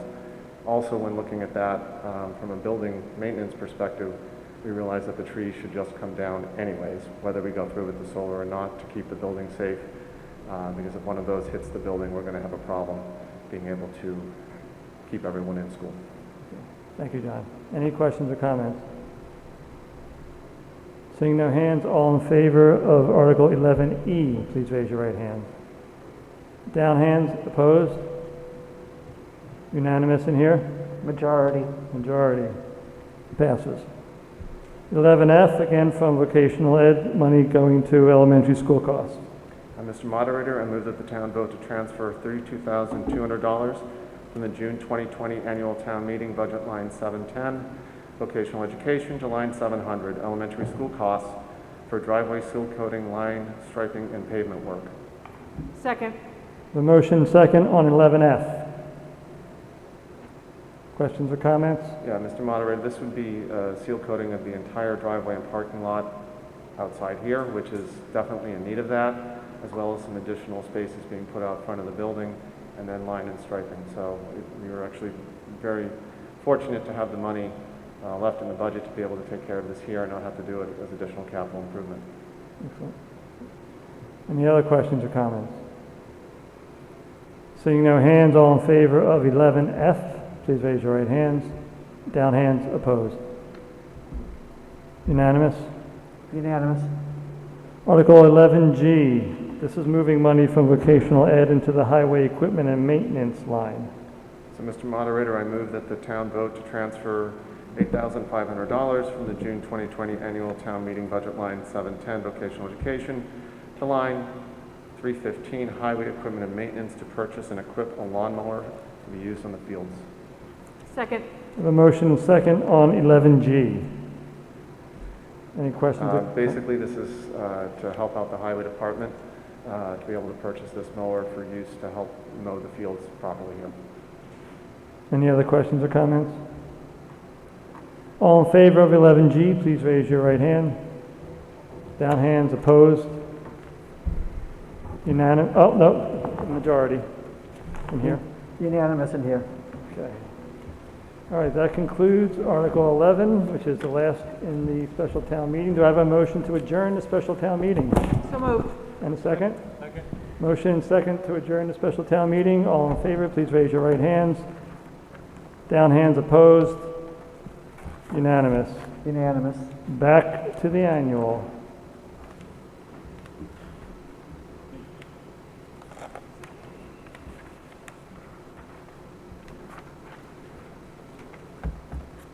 As soon as I get my paperwork together here, give me a sec. Okay, we're back into the annual town meeting, and we'll pick up where we left off with Article 8. Article 8, to see if the town will vote pursuant to provisions of General Law, Chapter 41, Section 1B, to change the position of elected town clerk to an appointed position, provided, however, that before such a change will take effect, it must be approved by the voters at the 2022 annual town election or take any other action relative thereto. Mr. Moderator, I move the town vote to approve the article as printed in the warrant. Second. I have a motion and a second for Article 8. Is there any discussion? Mr. Moderator? Yes. Christine Joy, 10 Dukes Brook Road. Over the past 6 years, your selectmen have worked to professionalize town government to improve and streamline services and minimize potential liability to the town. The town has already changed the treasurer, tax collector, and highway superintendent from elected to appointed positions. The selectmen believe this is an advantageous time to do the same with the town clerk. The town clerk is a specialized position with great responsibility delegated through the Massachusetts general laws, state, federal, and local regulations. During last year's annual town meeting, the town clerk announced that she had applied for a position in another community. Her announcement came as a surprise and served as a wake-up call that we are not adequately prepared in the event the town clerk were to choose to vacate her position. While we were fortunate to have two former town clerks in Plympton, Nancy Butler, who retired in 2010, and Tara Shaw, who left in 2019, it would be presumptuous for us to assume that one of our former town clerks or another equally qualified Plympton resident would choose to run for town clerk. Tonight, the selectmen look to complete the first step to move the town clerk from an elected to an appointed position through approval of this warrant article. If you vote favorably tonight, we will include a question to affirm this vote on next year's ballot. Upon ballot approval next year, we will collaborate with our current and former town clerks on a job description. By starting this process now, we have time to complete the required steps to implement the change from elected to appointed upon expiration of the town clerk's term in 3 years. Some may argue that an elected position is accountable to the voters, not just the selectmen, which is an accurate statement. I would offer that elected or appointed, we are all accountable to you, and as such, it is our duty as the chief elected officers to ensure town officials and employees are qualified and competent to serve in their assigned roles. We ask for your support of our article to move the town clerk from an elected to appointed position to continue with our efforts to professionalize town government. Thank you. Anyone else want to speak to this article? We have someone here, Barry. Okay, go ahead. Mr. Moderator, Kathy Ferguson for Brook Street. I would respectfully ask that we follow the guidance of our select board and change this to an appointed position. This is in the best interest of the town of Plympton. Thank you. Anyone else want to speak? Another speaker coming. Okay. Martha Burns, 5 Oak Street. I feel that this article is fundamentally taking away my right to vote, as well as the right to vote of all the Plympton voters. So I will not be voting for this article. Thank you. Anyone else? Yes, we have someone in this room.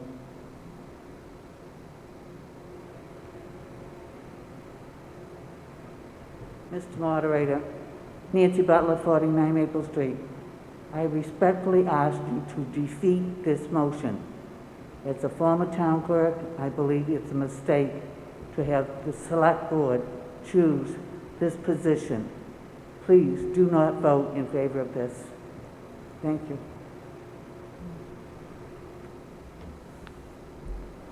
We have someone else in here. Yes, sir. David Detterman, 32 Parsonage Road. The town of Plympton, the Board of Selectmen, previously had the opportunity to appoint the town clerk when the position was vacated. They still maintain that right. If the position is vacated, they have the right to appoint a town clerk, whoever it may be, and their choice, until the next election term, which the position can be chosen by the people. And I recommend vote no on this, so you maintain your right to vote. If this position is vacated for any reason, they have the right to appoint, and they've had the right and they chose not to. Thank you. Mr. Moderator? Yes. Marilyn Brown, 46 Elm Street. I think the benefit of having an appointed town clerk is that they can specify the requirements, the education, whatever is actually necessary. If you have a person who is elected, they don't necessarily have to have the background or the experience. So I would ask you to vote in favor of this article. Thank you. Anyone else care to speak to this? Mr. Moderator? Yes. Mark Russo, 140 Palmer Road. Just to underscore some of the things that have been said, in recent years, we have turned the highway superintendent position and the treasurer position into an appointed position. We are a very small town. We have many, many talented people, probably all out of proportion for the size of the town. And yet, at the level of department head, we need to be able to widen the pool of applicants when a term ends. So I fervently hope that if we pass this article, whoever is in position 3 years from now is doing a great job, and that the selectmen will be able to reappoint. But I highly recommend this article as a way to continue a long process of professionalizing town services. And just a reminder, this is simply the first step in a two-step process. Citizens would have an opportunity to support this or not support this in next year's town election. Thank you. Anyone else? Yes. Jacqueline Freitas, 55 Upland Road. The most precious thing I do is vote. I voted in town. I've done a good job. I think that we ought to be able to keep on voting. That's what democracy is to me. Thank you. Thank you, Jackie. Anyone else? Mr. Moderator? Yes. Lisa Hart, 7 Maria Lane Drive. I think that by defeating this article at town meeting, we are taking away the larger portion of the town's ability to vote. This is just allowing us to put it on a town meeting ballot, and it won't happen till next year. If you look around and how many of your neighbors aren't here at these, whether because they're concerned about health reasons or whatever, I think that it's important for us to at least put this on the ballot and get more of the majority of the town to be able to vote, exercise their vote, and decide what they want to do. I think it makes it open to more of the town. Thank you, Mrs. Hart. Anyone else? Brian, in there? No one here. Okay, seeing no more. Hold on, Barry. Barry, got a last-minute question coming in. Okay.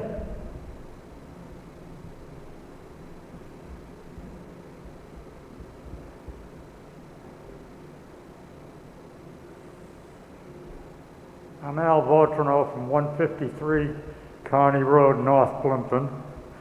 And I would observe in all the years that I've been in this town and been involved in the politics, every person in a position has had to come in as a brand new person and learn his job. I think that to change that would change the way this town has always operated. Maybe what we should do is, I believe that these people have to have certifications, and they should be given a certain amount of time to get them, but we shouldn't just start appointing somebody. Thank you. Anyone else? Yeah. I don't see anyone else in here. Got another person in here. Patricia Detterman, 32. Actually, Trish, could you go to the mic just because I don't want you to be speaking as town clerk here. Thank you. Yeah, I know. Thank you.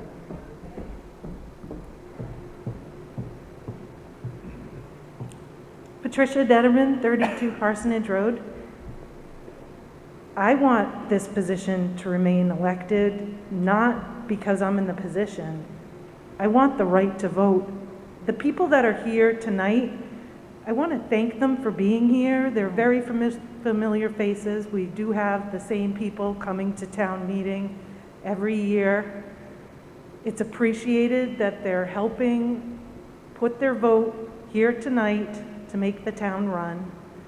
I did have a feeling that the selectmen were not supportive of me when my predecessor left, and they did not appoint me to be acting town clerk. And I think that they have other things in mind in the future, and they want to control every aspect of all the town departments. And I speak for the people. People come to my counter, and I advocate for them when there are problems in the town. And I think that the town, this group of people, are being asked to vote to not have their vote count, to lose their right to vote, and I don't think it's right.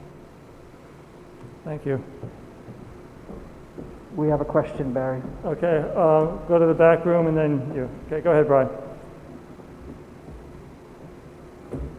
I guess this question is for the selectmen, or I don't know, whoever can answer this. If there's a personality conflict, or you don't like the town clerk, or you don't like anybody who's in a position, doesn't that give you like a lot of power to just remove them and put somebody else in that you do like? Someone from the Board of Selectmen want to address that? I'll answer that. Christine Joy, Tendrick Road. I think anybody that is putting their own personal feelings above what's best for the town should not be in this position. So speaking for myself, I would never put personal feelings ahead of what's best for the town, and I think I can speak for Mark and John and other people that have held this position. The town comes first. So we are looking to do what's best for the town. This is not a personal thing. It's what's in the best interest of the town to continue to professionalize services. Thank you. A follow-up, Barry? Oh, okay, hold on. You said a follow-up, Brian? Same speaker, so I'm assuming it's a follow-up? Yes. Okay, well, wait a second. We've got okay, I see. Follow-up to this question. Okay, go ahead. I apologize. So does anybody know, like, statistically how many towns appoint this position versus it's voted in? So who are you asking that question of? I know it's through me, but to whom? Well, I don't know if anybody knows that. Like, traditionally, is this a position that's voted in, or is it appointed? Because it seems like we have a lot of appointed positions in this town, which from my perspective, gives a lot of power to 3 people. Okay. And so I'm just curious, like statistically, if anybody knows. Yeah, I don't know the statistic. I know the towns do it differently. Yes? Go ahead. You can speak for me. Out of 351 towns and cities in Massachusetts, 312 town clerks are elected. 312 out of 341. Okay. Yes, go ahead. Rob Montgomery, 9 Toby Lane. I read this earlier and I was very surprised to see this on the discussion for the town meeting. It's fundamentally taking away our right to vote. It's actually asking of voting on taking away your right to vote. I have a fundamental problem with that as an American, as a person that believes in this community and really wants to see what's best. I just think that that's what voting's about. It's holding people accountable and to give up that right. And I understand the arguments that it goes that we want the best. I think we all want the best, and that's kind of the idea why we have elections. Otherwise, let's just make all the things appointed and we'll just go along our days. We're invested here, we're here today because we believe in that right to vote and we want that right to vote. I don't think that fundamentally taking it away when it's worked out pretty well so far, I think. I thank you for your time. Thank you, Ms. Montgomery. Mr. Anyone? Moderator, could I just make one comment? It's my understanding that towns that are smaller, like the size of Plympton, more of those communities are appointed rather than elected because there's a small candidate pool and this is a specialized position. Thank you. Before we start having duplicates, people come up twice. Anybody who hasn't spoken yet want to speak? I want to make sure everybody gets a chance to say what they think about this. It's an important article for our town. But anybody who hasn't spoken yet who wants to speak? Okay.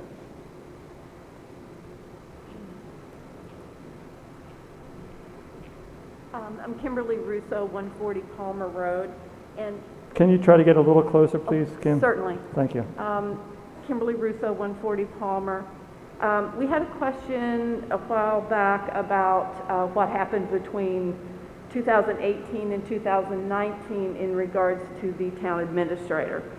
And that somehow, to me, is related to what we're talking about now, because that was a time that we regrouped in town and did something that needed to be done to make our town go into the future and work better. And I see this as the same way because in a small town, an elected position can be put into place by mere popularity. It has nothing to do with the nature of that person's education or fitness for the job. We're a tiny town. If we were New York City, that'd be different. So I think what I'm hearing from the selectmen is this is to ensure that the person that has this job is qualified to do it. We've been lucky. We've had, since I've lived here, we've had 3, and they're all very qualified and very wonderful. It may come a time that that's not true. So I just see it as a safeguard for the town. Thank you. Anyone else who hasn't spoken yet?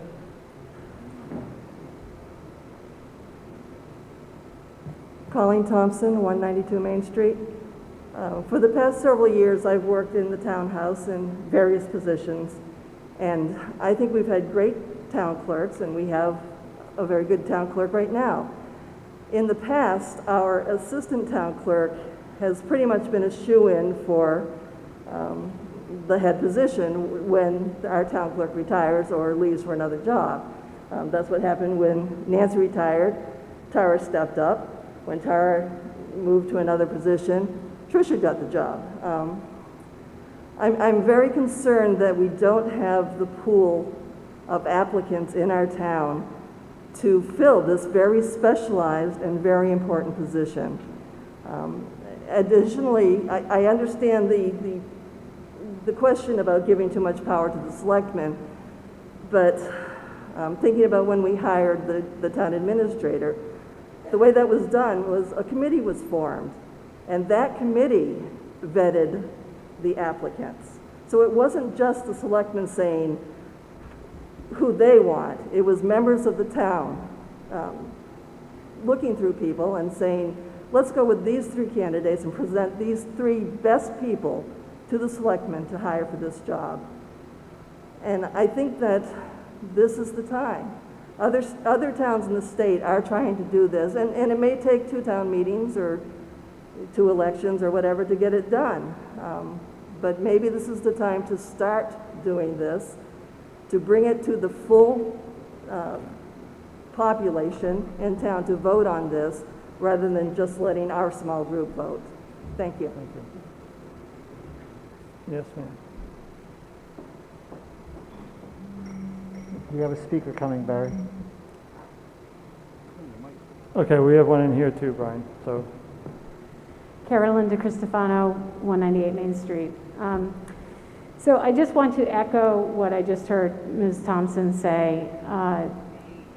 If I think about the argument about losing our right to vote, you know, I've struggled with this, and I love Plympton, and I love it sort of the way that it harkens back to my nostalgic ideas of a past that may or may not have ever been.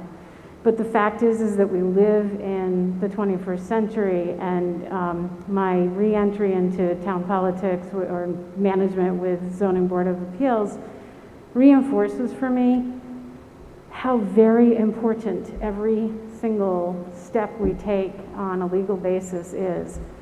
And we need the professionalization and the professional support to ensure that we're not vulnerable to other rights being violated, or if not rights, our decisions and choices being violated because of administrative processes that I never would have dreamed were so complicated. It's hard to be a simple small town in a world that is loaded with, you know, a 400-page zoning and municipal bylaw, et cetera. So I think it's a good move, and I think that our town has it, as a small town, has it within its ability to watch over this and ensure that any Board of Selectmen is accountable for their appointments or any fears that we may have of misbehavior around that appointment. Thank you. Brian, is that a first-time speaker in the back room? Go ahead, sir. Yeah, I was just thinking, Remember to identify yourself. that the selectmen said that... Please, sir, your name and address. Dean, 373 Main Street. The selectmen were saying that their interest is for the people in the town. And so it seems to me like the people in the town should be able to make that decision on who that person is going to be. Now, I'm sure that there are some sort of qualifications that that person has to meet anyway in order to even be on the ballot. Would that be correct? No. No qualifications whatsoever. I just think that for me as a resident here, that I would like to have the opportunity to choose who I would want in that position. And if that's taken away from me, I feel like that the selectmen are not looking out for my interest, because there's no way for me to know that. Okay, we have another speaker in here for the first time. I'm going to say one thing. It's been about a half an hour now. We've heard from 18 people. I'm still looking for people who haven't spoken yet. And if anyone wants to speak a second time, I'm going to ask that it has to be something new to this discussion, as opposed to just, I don't want the Board of Selectmen to take away my vote. It's got to be something new, otherwise we're just going back over the same ground. Go ahead. Just a point of clarification. Steve Silva, 24 Pope's Farm. We sit here at a town meeting, and in order for a town meeting to go forward, we have to have a quorum, a specific number. Clearly, there is not 3,000 people sitting in this room, but there are 3,000 people, roughly, give or take, in this town. Point of clarification, if I'm understanding this correctly, that an affirmative vote tonight to move forward with this would then put it on the ballot. Is that correct? That is correct. It'll be on the ballot next May. So why don't we take a vote in the affirmative to let the people vote? Let's not control the town by a handful of a couple of dozen people that make a quorum. Let's put it out to the community. And if the community says we will keep it as it is, so be it. If the community says they want change, so be it. We've heard argument that we're taking away vote. I say the argument is the opposite. We're then, by making this an affirmative, allowing a vote to take place. So let's not think of our own personal vote. Let's think of the votes of the people that aren't here as well. Thank you. Thank you, Steve. Barry, we have a new speaker. Okay, one from the back room that hasn't spoken yet. Vicki Alberti, 162 Main Street. I have a question. I hear both sides of this. They are both important sides. They make sense, making it very difficult to come up with an answer. My question is, if it's a vote for the town clerk, must it be a resident of Plympton? And if it's appointed, is it then open to people outside of Plympton? Are we narrowed to only candidates in Plympton if we vote to keep the town clerk's position as an elected one? Yes, I can answer that. You have to be a resident of the town to be on the ballot. As an appointed, it can be outside the town then? That's correct. Okay, good. Thank you for clarifying. Yes, Mr. Trainer. John Trainer, 62 Crescent Street. I've been in town 50 years. I've watched the town evolve. The Board of Selectmen run for their office because they love the town. We get paid $1 a year. I haven't even seen the dollar. You shouldn't have given up this job. Yeah, I know. They raised your salary when I left. The thing that we have watched evolve over the years is that the state and federal mandates have become much more intensive. And we've talked almost every year about professionalizing the different department heads. Not the volunteer department heads. We're lucky we have 130 positions in town that are filled by volunteers. But the professional of department heads of accountant, treasurer, highway superintendent, town clerk, these have so many more guidelines and mandates than when I first came to town. And all we're saying is the Board of Selectmen, as the executive three that look at the town, we're trying to make sure that the people who are in place have the qualifications to make sure that Plympton stays on a good path. You get a chance to change one of us every year. So I would like to see this go forward. Let's have a broader vote of the town, and then we'll abide by it. Thank you. Thank you, Mr. Trainer. There's something new, Mrs. Butler? Okay. I would like to, Nancy Butler, 49 Maple Street. I would like to correct something that Christine Joy mentioned about small town clerks. When I was the town clerk, I belonged to the Massachusetts Association of Town Clerks. And in that association, I was chosen to be chairman of small town committees, small towns clerks. And we met every time we had a convention. And in the small towns that I dealt with, none of them were appointed. And Christine said that most of the small town clerks are appointed. At my time, the town clerk, I have to disagree. They were all, that I dealt with, all elected town clerks. Thank you. Anyone else? Okay, hold on. All right, Dave, I'll let you up. Come on, I'm going to let Dave go first just because he was waiting for so long, and then we'll go to you. And again, it needs to be something new, please, Dave.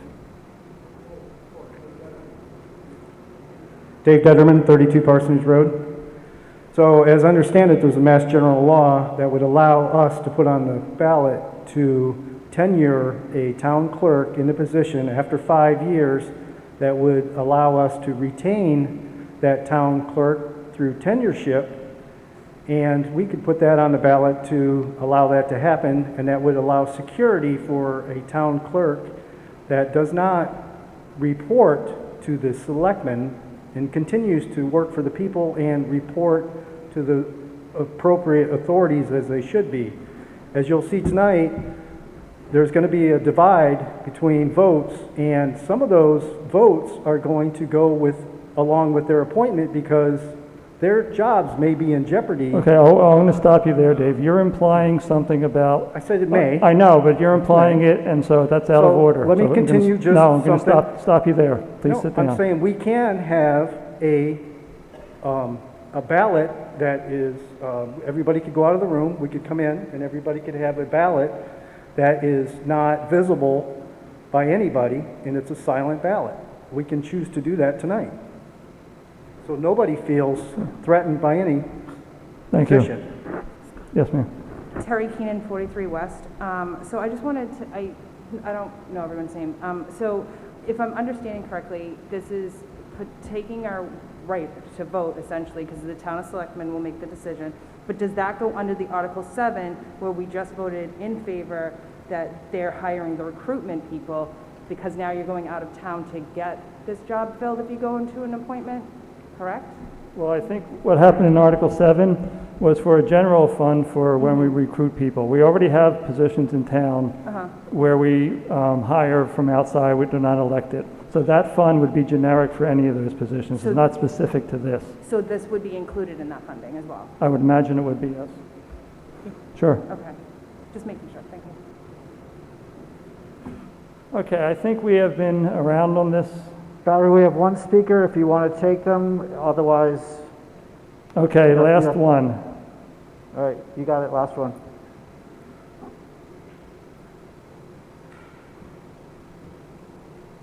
Good evening, Justin Shepherd, 6 Cross Street. First, I've had very limited dealings with our current town clerk, and she's done a fantastic job. I hope during my lifetime we never have to look for another one. However, we do have a small town, and many of the elections go unopposed, and sometimes we have no candidates run at all. And that kind of scares me for something as important as town clerk. So having it appointed, we would have the selectmen as well as other committees actively seeking candidates within and outside the town.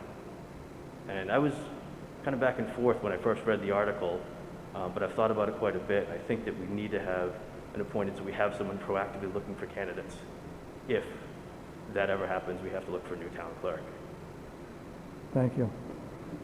Okay, it has been 31 minutes. We've heard from about 24 residents here, which is about at least a third of the people here tonight. So I'm going to close the discussion and hold a vote on Article 8 to see if the town will vote pursuant to the provisions of General Law, Chapter 41, 1B, to change the position of elected town clerk to an appointed position, provided, however, that before such a change will take effect, it must be approved by the voters at the 2022 annual town election, which is next May, or take any other action relative thereto. All those in favor, please raise your right hand. Opposed? It's too close to call in here. Yeah, same, I can't call it. Okay, we're going to do a standing tally and have the counters take a vote.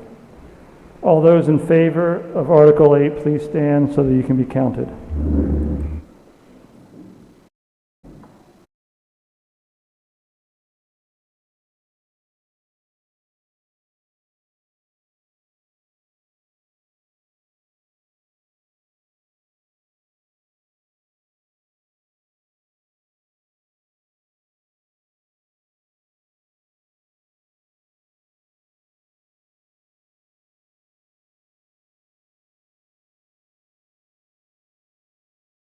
I'm sorry?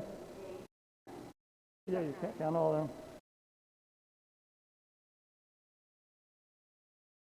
Okay, we're good, Barry, in here. Okay, we're still counting here, Brian.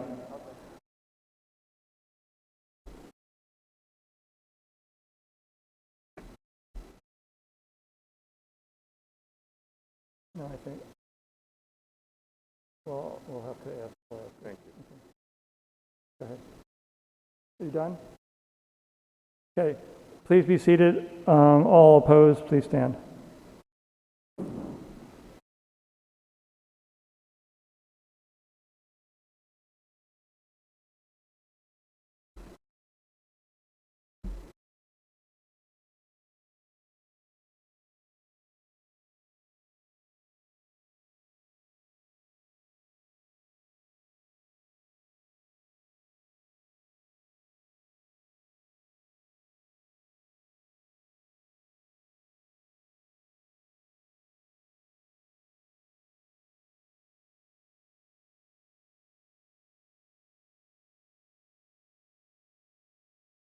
All set? Okay. What do you have? Four? Yes. Brian, what do you have back there?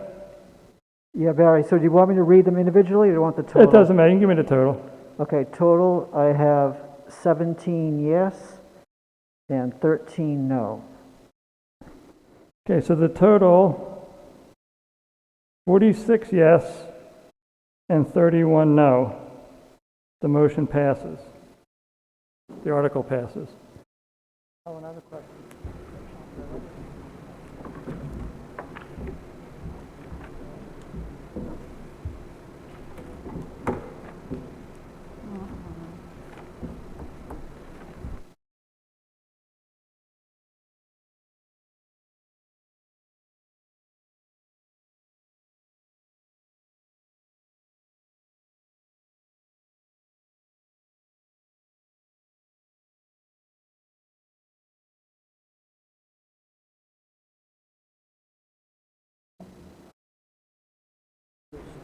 Okay, the motion passes. I mean, the article passes. I'll talk to you in a minute. Article 9, to see if the town will vote to amend the Plympton zoning bylaws, section 300-81, floodplain and watershed protection district by deleting the said section in its entirety and replacing it with the following so that section 300-81, 8.1 will read as follows. Before I go further, I'm going to ask for the town meeting to give me permission to skip reading the ensuing 9 pages or whatever it comes to. Will you allow me to do that? Yes. Yes. Anybody say no? Okay. So may I have a motion on the article? Ann Sobolewski, 255 Main Street, Chair of the Planning Board. I move that the town vote to approve the article as printed in the warrant. Do I have a second?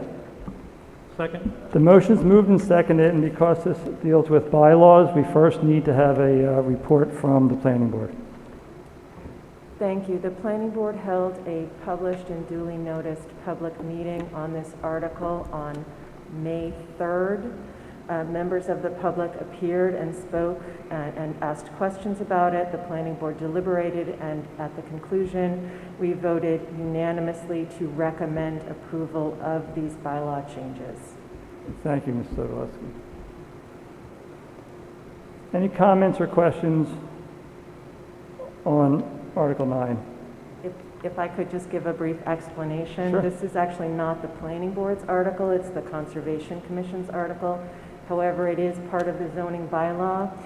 This is a standard series of provisions with respect to the floodplain and watershed protection district.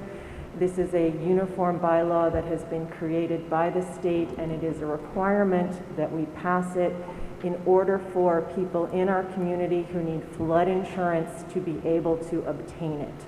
So if town meeting does not pass this article, if it doesn't come into effect by, I believe it's July 6th of this year, then anyone who lives in a FEMA designated flood zone based on the newly approved FEMA maps will not be able to get flood insurance for their home. That's the reason for it. Okay, thank you. Any questions or comments? Seeing no hands, all in favor of Article 9, please raise your right hand. Down hands opposed? Unanimous? Majority. We need to have 2/3, Brian, for this Oh, one. 2/3 majority. 2/3 majority in that room, unanimous here is 2/3 for the whole town meeting. Okay, let me just, excuse me from the podium for just a moment. It's gonna fall.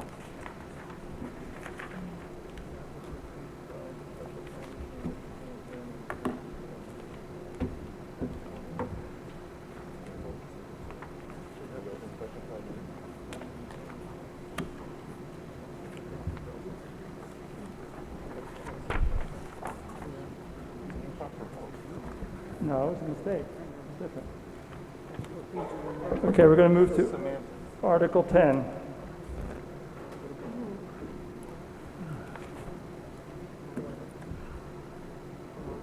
To see if the town will vote to raise and appropriate or transfer from available funds the sum of $35,000 to conduct financial audits for fiscal year 2022 or take any action relative thereto.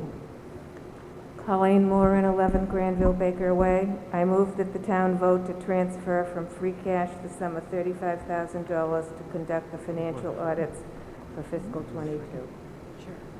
Do I have a second? Second. I have a motion made and second for Article 10. Any discussion? Seeing no hands, all in favor of Article 10, please raise your right hand. Down hands opposed? Unanimous in here? Unanimous.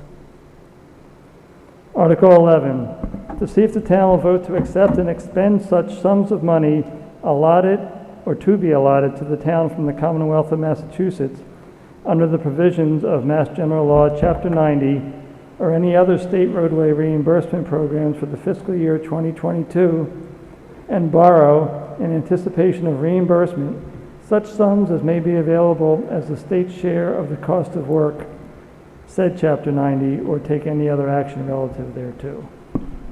Robert Farlott, Highway Superintendent, 93 Maple Street. I move that the town vote to accept and expend the sum of $167,000 and $167,416 allotted to the town from the Commonwealth of Massachusetts under the provisions of Mass General Law, Chapter 90, or under any other state roadway reimbursement program for the fiscal year 2022, and borrow in anticipation of reimbursement as may be available as the state's share of the cost of the work, said Chapter 90. Second. I have a motion made and second. Any discussion? Seeing no hands, all in favor, please raise your right hand. Down hands opposed? Unanimous. Majority. Article 12, to see if the town will vote to transfer from the Capital Stabilization Fund the sum of $200,000 for roadway construction, resurfacing, and top coating, including the payment of costs incidental or related thereto, or take any other action relative thereto. Before we have the motion, I just want to say, because this is coming out of capital stabilization, it'll require a 2/3 vote. Go ahead. I move that the town vote to transfer from the Capital Stabilization Fund the sum of $200,000 for road construction, resurfacing, and top coating, including the payment of costs incidental or related thereto. I'll second. I have a motion made and second on Article 12. Any discussion, questions? We have a question, Barry. Okay. Mr. Moderator should be saying. Gail Birdie, 162 Main Street. I'm just curious if there are plans for the road construction and what that entails. I am waiting on a quote. I'm looking to do Prospect Road this year, finish a project that was started a while back with some drainage. Okay, Prospect. Okay, thank you. Any other questions, comments? Another question coming. Okay. Go ahead. Oh, I'm Chloe Konarski, and I live on 19 Anna Snappet Drive. I have called to ask about the repaving of our road, and I have not heard a favorable response. I'd like to know how it's determined, what the priorities of resurfacing of the roads in the town are. I have explained to you and showed you in person our beta program and how we are moving forward with that. I didn't understand what you said. I've showed you our beta program. It's a pavement management program. The town had hired an engineer to go out and assess all our roads, and I showed you where your placement was on there. I believe you are number 6 on the list, 5 and 6. So can you give me an estimate of Okay. when you will? No, ma'am, I'm sorry. Now we're getting outside the article. The article is whether or not we're going to vote to spend this money on road construction, not what a specific construction priority list is. I'm sorry, I'm going to have to stop your question there. It's just hard to vote if I don't know what the priorities are. Well, I think it's been explained that you know where your street is on that priority list. Okay. Any other questions? Seeing no hands, all in favor of Article 12, please raise your right hand. Down hands. Opposed? Unanimous in here? Majority. Do you have a 2/3, Brian? 2/3 majority, yes. Majority. Article 13, to see if the town will vote to transfer from sale of lots and graves a sum of money for the expansion of Section D at Hillcrest Cemetery, creating Section E, including the payment and cost incidental or related thereto, or take any other action relative thereto. Mr. Moderator, I move that the town vote to transfer from sale of lots and graves the sum of $30,000 for the expansion of Section D at Hillcrest Cemetery, creating Section E, including the payment of any costs incidental or related thereto. I'll second the motion. A motion made and seconded, and a comment here, or a question. Ann Sobolewski, 255 Main Street. I don't have a comment, I have a question. I'm just wondering where Section E would be located within the cemetery. It's just a question. Section E would be located directly behind Section D. Do we know where Section D is? I don't. Section D would be the newest section all the way in the back. If you come down Main Street, the furthest entrance on Main Street, and take the right and go down to the well pump and take that right again, it's that section that's right out back. I'm going to continue that section further. Okay, thank you, Rob. Thank you. Does that answer your question? Okay. Anyone else? Seeing no hands. Go back, we have a question.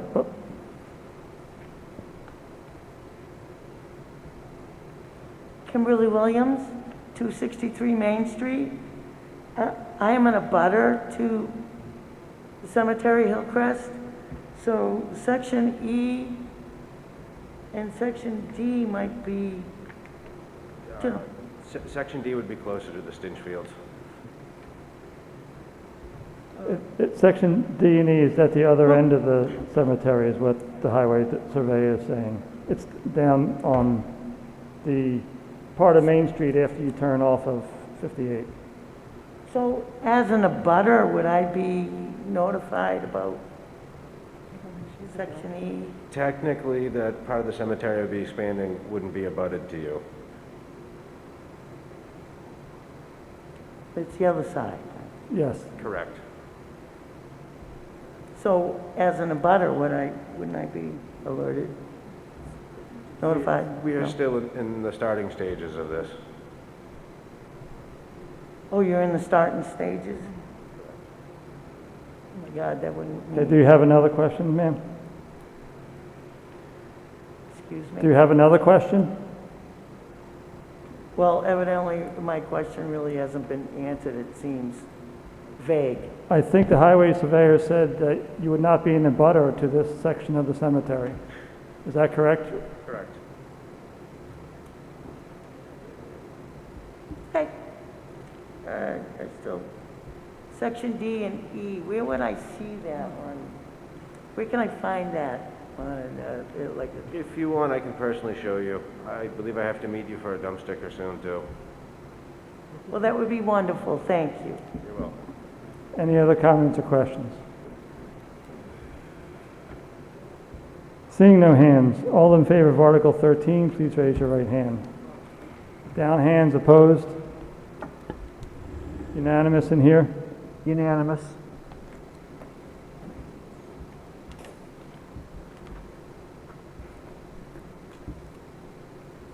Article 14, To see if the town will vote to raise and appropriate or transfer from available funds a sum of money to make annual lease payments as part of lease purchase programs previously authorized as shown below, or take any other action relative thereto. And these are for the Highway Department Ford F-550 truck, $17,700.30.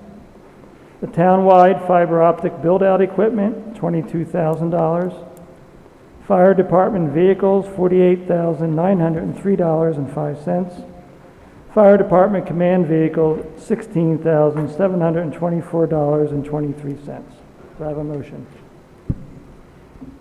Mr. Moderator, Mark Russo, 140 Palmer Road. I move that the town vote to transfer from capital stabilization the total sum of $105,327.58 to make the annual lease payments as part of the lease purchase programs previously authorized as printed in the warrant.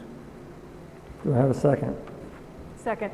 So I have a motion and a second on this article with the specification that the money come from capital stabilization, and this will require a 2/3 vote because of that. Any questions or comments? Seeing no hands, all in favor, please raise your right hand. Down hands. Opposed? Unanimous in here? Unanimous. Mr. Moderator? Yes, where'd that come from? Oh, yes, yes. Nathaniel Side, 68 Winnetoxet Road. I respectfully request a recess for the purpose of discussing an improper vote that was taken earlier this evening.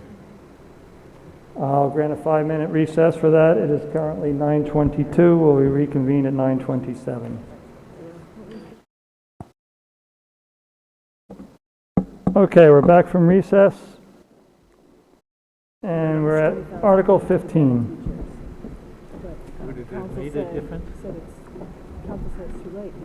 To see if the town will vote to appropriate or reserve from the community preservation fiscal year 2022 estimated annual revenues in the amounts recommended by the Community Preservation Committee for committee administrative expenses, community preservation projects, and other in fiscal year 2022, with each item to be considered a separate appropriation.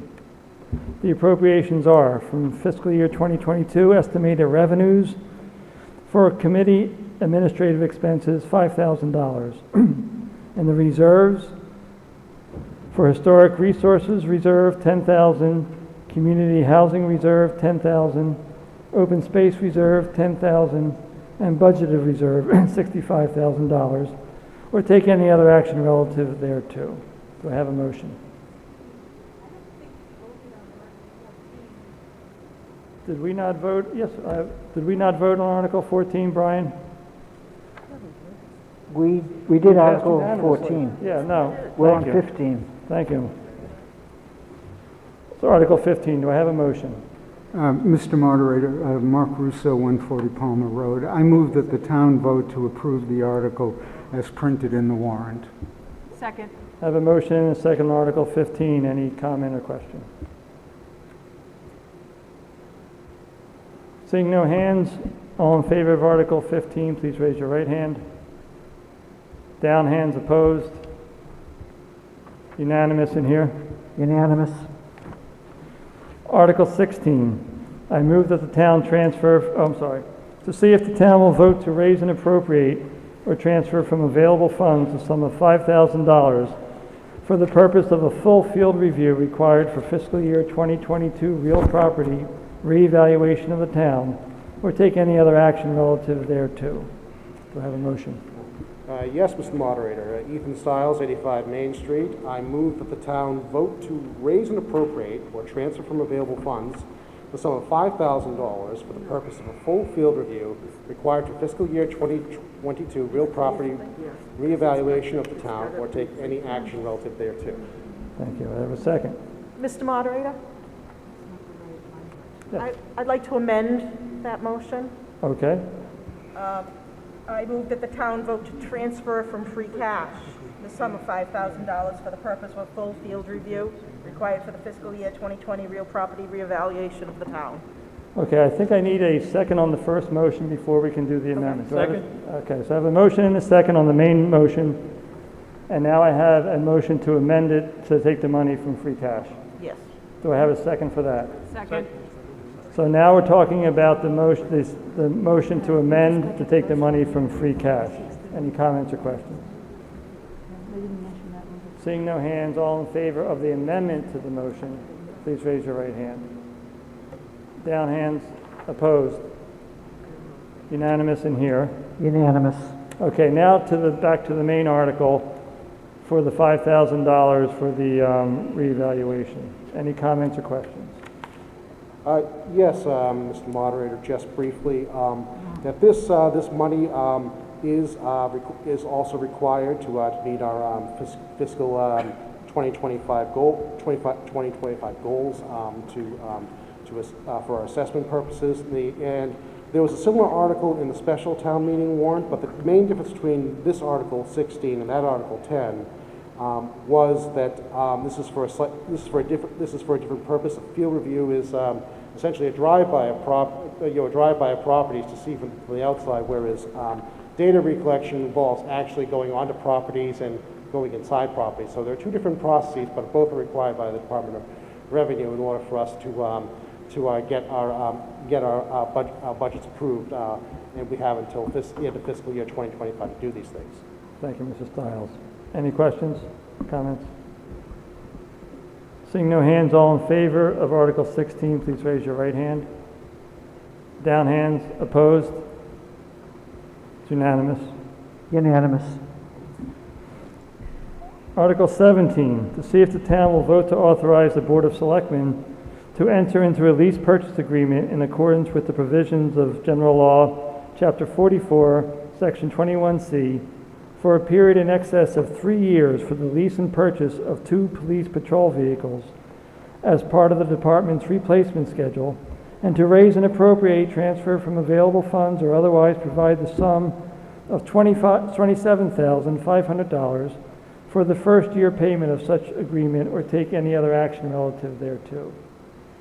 Mr. Moderator, I move that the town vote to authorize the Board of Selectmen to enter into a lease purchase in accordance with the provisions of General Law, Chapter 44, Section 21C, for a period in excess of 3 years for the lease and purchase of 2 police vehicles as part of the department's replacement schedule, and to transfer from the Capital Stabilization Fund the sum of $27,500 to make the first year payment of such agreement. Second. I have a motion and a second for Article 17. Do I have any comments or questions? Seeing no hands. All in favor of Article 17? This will be a 2/3 vote because it's coming from capital stabilization. All in favor of Article 13, please raise your right hand. Down hands? Opposed? I have 2/3 in here. 2/3 in here. Article passes.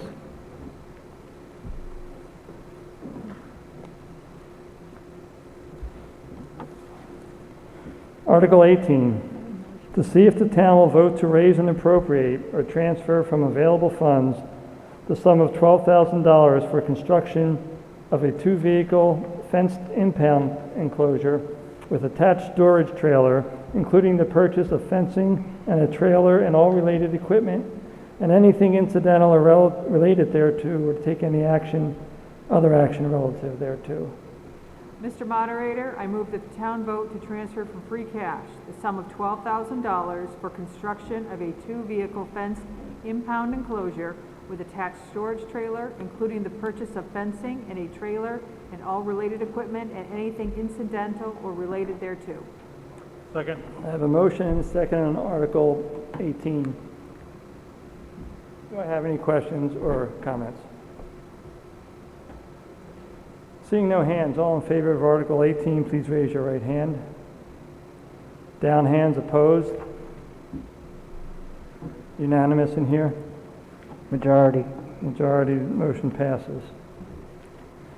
Article 19, to see if the town will vote to raise and appropriate or transfer from available funds the sum of $10,000 for the purchase of new personal protective equipment, PPE, to replace aging PPE or take any other action relative thereto. Mr. Moderator, Steve Silver, 24 Pope's Farm, also the fire chief. I move that the town vote to transfer from free cash the sum of $10,000 for the purchase of new personal protective equipment to replace aging equipment. Do I have a second? Second. I have a motion made and seconded. Any discussion, questions? Seeing no hands, all in favor of Article 19, please raise your right hand. Down hands, opposed? Unanimous in here? Unanimous. Turn the page. Article 20, to see if the town will vote to raise and appropriate or transfer from available funds the sum of $8,000 for the purchase, repair, and/or replacement of self-contained breathing apparatus, SCBA, or take any other action relative thereto. Mr. Moderator, Steve Silver again, 24 Post Farm, Fire Chief. Sir, I move that the town vote to transfer from free cash the sum of $8,000 for the purchase, repair, and/or replacement of self-contained breathing apparatus.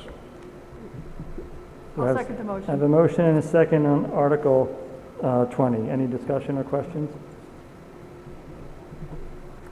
Seeing no hands, all in favor of Article 20, please raise your right hand. Down hands, opposed? Unanimous in here? Unanimous. Article 21, to see if the town will vote to raise and appropriate or transfer from available funds the sum of $10,457.14 for the required 5% match for the anticipated award of a $219,600 from the FEMA AFG grant program for replacement of self-contained breathing apparatus, SCBA, and the compliant public safety portable radios, or take any other action relative thereto. Mr. Moderator, Steve Silver again, 24 Pope's Farm, also the Fire Chief. Sir, I move that the town vote to transfer from free cash the sum of $10,457.14 for the required 5% match for the anticipated award of $219,600 from the FEMA AFG grant program for replacement of self-contained breathing apparatus and compliant public safety portable radios. Second. I have a motion and a second for Article 21. Any comments or questions? Seeing no hands, all in favor of Article 21, please raise your right hand. Down hands, opposed? Unanimous in here? Unanimous. Article 22, to see if the town will vote to raise and appropriate or transfer from available funds the sum of $108,000 to refurbish and refit Engine 1 to extend the life of Engine 1 for an estimated 10-plus years, and to enable the fire department, in its discretion, to repurpose it as a frontline vehicle for hard-access retreat driveways in which the current apparatus has difficulty navigating, or take any other action relative thereto. Mr. Moderator, Steve Silver again, 24 Pope's Farm, Fire Chief. I move that the town vote to transfer from the Capital Stabilization Fund the sum of $108,000 to refurbish and refit Engine 1 to extend the life of Engine 1 for an estimated 10-plus years, and to enable the fire department, in its discretion, to repurpose it as a frontline vehicle for hard-to-access retreat driveways in which current apparatus has difficulty navigating. Second. I have a motion and a second on Article 22. Any comment or discussions? Yes. Mr. Moderator, Steve Silver again, 24 Pope's Farm. As a point of clarification on this article, our fleet is aging. However, because we are a small department, the number of miles and hours, more importantly, we put on our apparatus is less than, obviously, more busy municipalities. Engine 1 is a 1996 1,000-gallon per minute, 1,000-gallon containing water engine tanker. It's a very unique piece. It was originally designed by former Chief John Walker, and it's really been an asset to this community.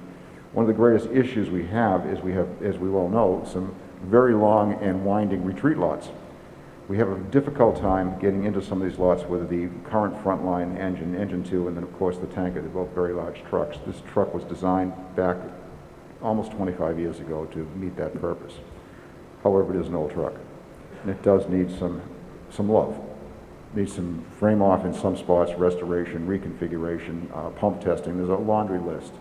However, to replace that truck, right now in today's money is about $600,000+. And if we were to look even a couple of years down the road, it's on average going up 10 to 25% a year. I think it's a prudent investment for the town to put money into this vehicle, and we will get much more life out of it, and it's financially responsible to do it. Thank you, Chief. Any questions or comments? Yes. Where is it from? Capital Stabilization Fund. Any questions or comments? So as this is coming from the Capital Stabilization Fund, it's going to require a 2/3 vote. Seeing no hands for any further discussion, all in favor of Article 22, please raise your right hand.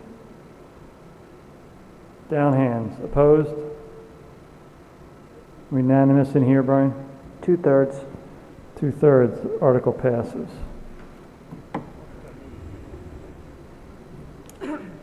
Article 23, to see if the town will vote to authorize the Board of Selectmen to enter agreements for up to 25 years, including power purchase agreement, lease, and payment in lieu of taxes with Select Energy Development, LLC, for solar energy and energy storage projects at town-owned property, or take any action relative thereto. And I just want to say, before we get the motion has 4 paragraphs to it, and you were given a handout on the way in, so you can follow along with the mover when the motion is made. Do I have a motion? Mr. Moderator, Mark Russo, 140 Palmer Road. I move that the town vote to approve the article as printed in the handout provided to all town meeting attendees, entitled Solar Article Handout Motion Language Information.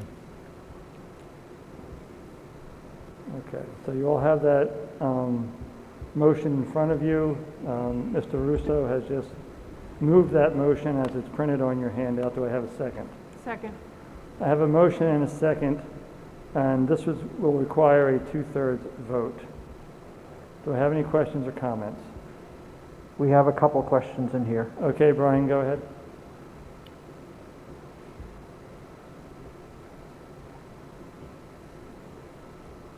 Zal Votrino, 153 County Road, North Plympton. You may have already answered this. I can't understand what you were saying. Sorry. But on the handout, below where it says require a 2/3 vote, does that include this other vote below it? Because I think the wording is incorrect. All of Article 23, Al, it's a 4-part motion that you have there, 4 paragraphs to that motion, and that's all one motion, and it will require a 2/3 vote to pass. That whole motion that you have, the 4 paragraphs, is all part of the motion. It's all one motion. I still can't understand. Okay. In the first sentence, on the, below that, number 1, I move that the town vote to. Yes. I believe that it should say control of a portion to be determined of the parcel of land. Because it appears to me as though what the description is that they're going to have the whole school and everything.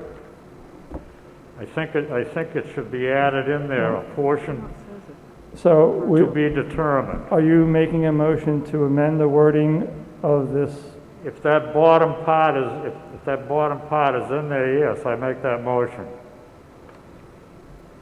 So, if I understand. The way I read the description, what we're going to do is transfer the entire Dennett Elementary School property to the selectmen, and they're going to be able to lease all or a portion of that to the solar people. I think what it should say is a portion to be determined.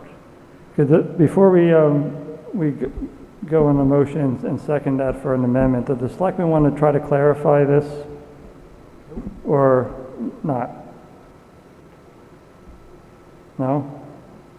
Okay, Mr. Williamson's going to try to clarify this. John Williamson, 255 Main Street. I mean, the language is sort of what was submitted through council, so I don't know if council has any opinion about whether we're transferring more than we should from the school over to the selectmen for the purposes of putting the solar panels on their rear portion of the school. Through you, Mr. Moderator. So the way that the motion is written right now, the solar facilities can go on any portion of the property. If you know which portion of the property you want it to be on and can specify that, you would be able to do that in this motion. But in my opinion, you couldn't pass a vague resolution of a portion to be determined. You'd have to know what portion of the property is being transferred. And so if you're not able to give that level of specificity at this point, I would recommend going with the broad language so that you can put it, so you have the flexibility to put it wherever it is that you are intending. Mr. Moderator, to be clear, the installation that's being considered here is rooftop, nothing on the ground. I don't know if that's helpful. I think we could go further than that. It's on metal, on any metal rooftop of the building. So, does anyone want to amend this wording of the motion to make it specific, or to leave it as is? And as I understand it, that still gives the selectmen the control of specifying exactly what it is later. Mr. Moderator, through you to Town Council, is there a specific place where we could put that wording in to narrow it? That wouldn't get overly complicated at 10 at night? Through you, Ms. Moderator. So it would be, we'd have to say, transfer the care, custody, and control of the portion of the parcel of land located at 80 Crescent Street and known as the Dennett Elementary School, as shown as the assessor's map, such portion being the metal roofs of the metal roof portion of the building. I can't hear.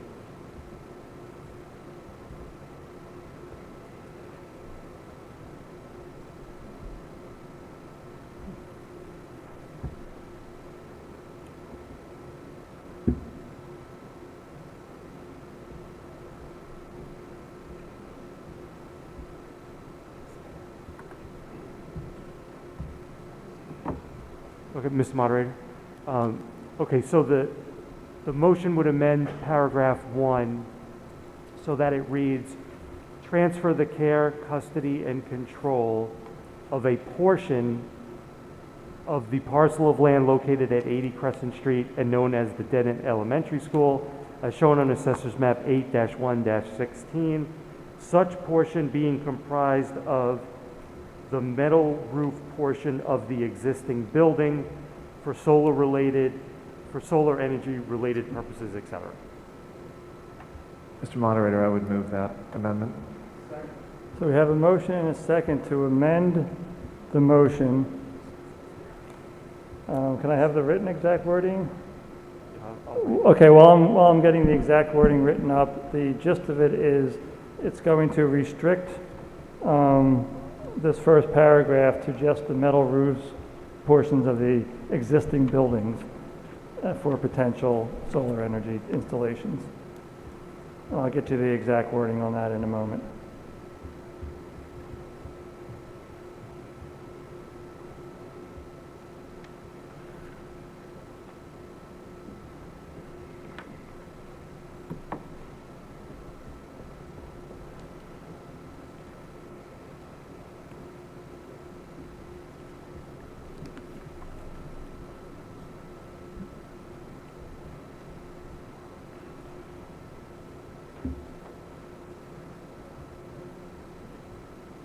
I should have brought my mandolin. I could entertain you while we're waiting, but I didn't think I'd have this opportunity.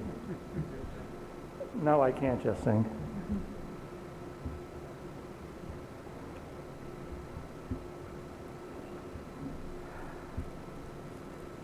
While we wait, Mr. Moderator, do you want to see if anyone wants to speak to the motion, even though we don't have the final wording? Yes, that's a good idea. Does anyone want to speak to this motion while we're getting the final wording about the specificity of the location?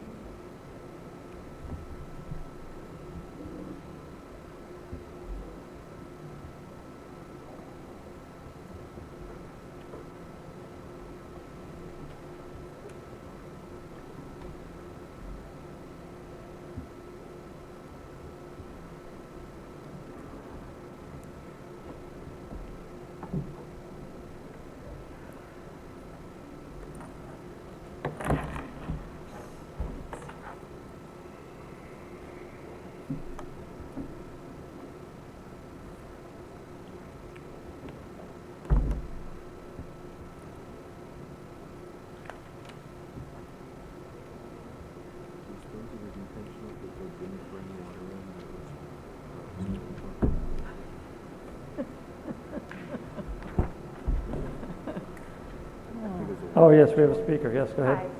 Hi. Nikki Mahoney, 74 West Street. I guess if we're just looking for clarification of language, under paragraph 2, it also indicates that it references all or a portion of said parcel of land. Would it be prudent to specify again that it's applicable just to the metal building or the existing structure?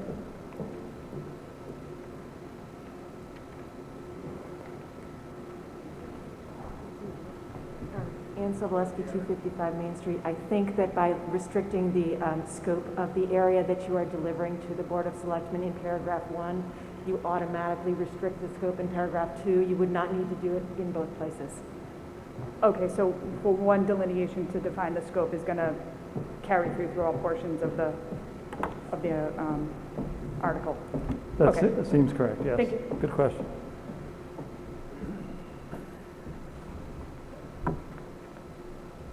Do I have the article?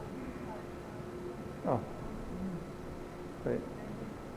Okay, Mr. Wilhelmsen. Back again, 250, John Williamson, 255 Main Street. I would look to amend I would look that paragraph 1 be amended so that it reads as follows. Transfer the care, custody, and control of a portion of the parcel of land. Now I'm trying to read. Located. Thank you.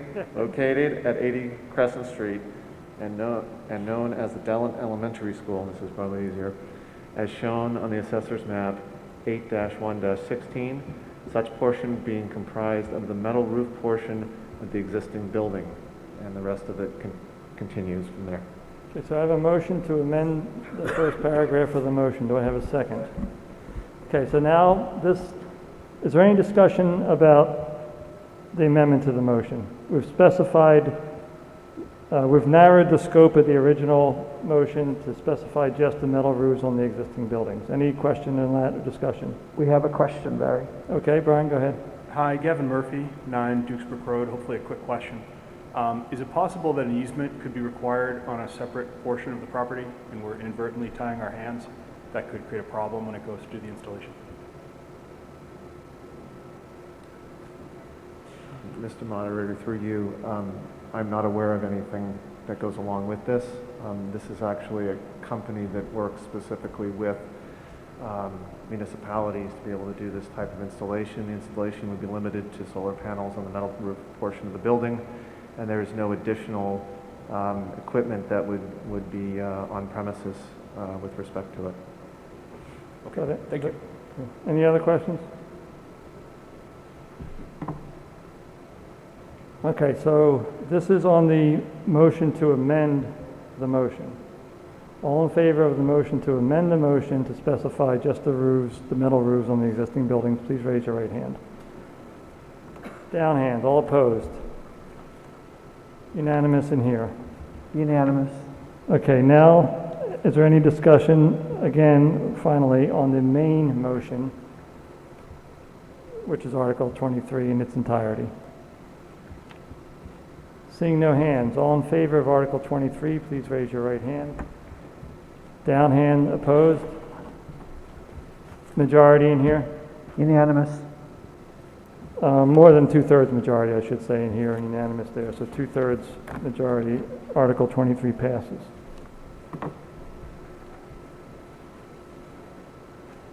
Article 24, to see if the town will vote to raise and appropriate or transfer from available funds the sum of $5,500 for the refurbishment of the town-owned flagpoles located at the town green and at Route 106/Main Street, including all necessary improvements related thereto, or take any other action relative thereto. Mr. Moderator, I move that the town vote, John Williamson, 255 Main Street, and Chair of the Town Properties Committee. I move that the town vote to transfer from free cash the sum of $5,500 for the refurbishment of the town-owned flagpoles located on the town green and at Route 106 and Main Street, including all necessary improvements related thereto. Second. I have a motion and a second on Article 24. Any comments or questions? Seeing no hands, all in favor of Article 24, please raise your right hand. Down hands, opposed? Unanimous in here? Unanimous.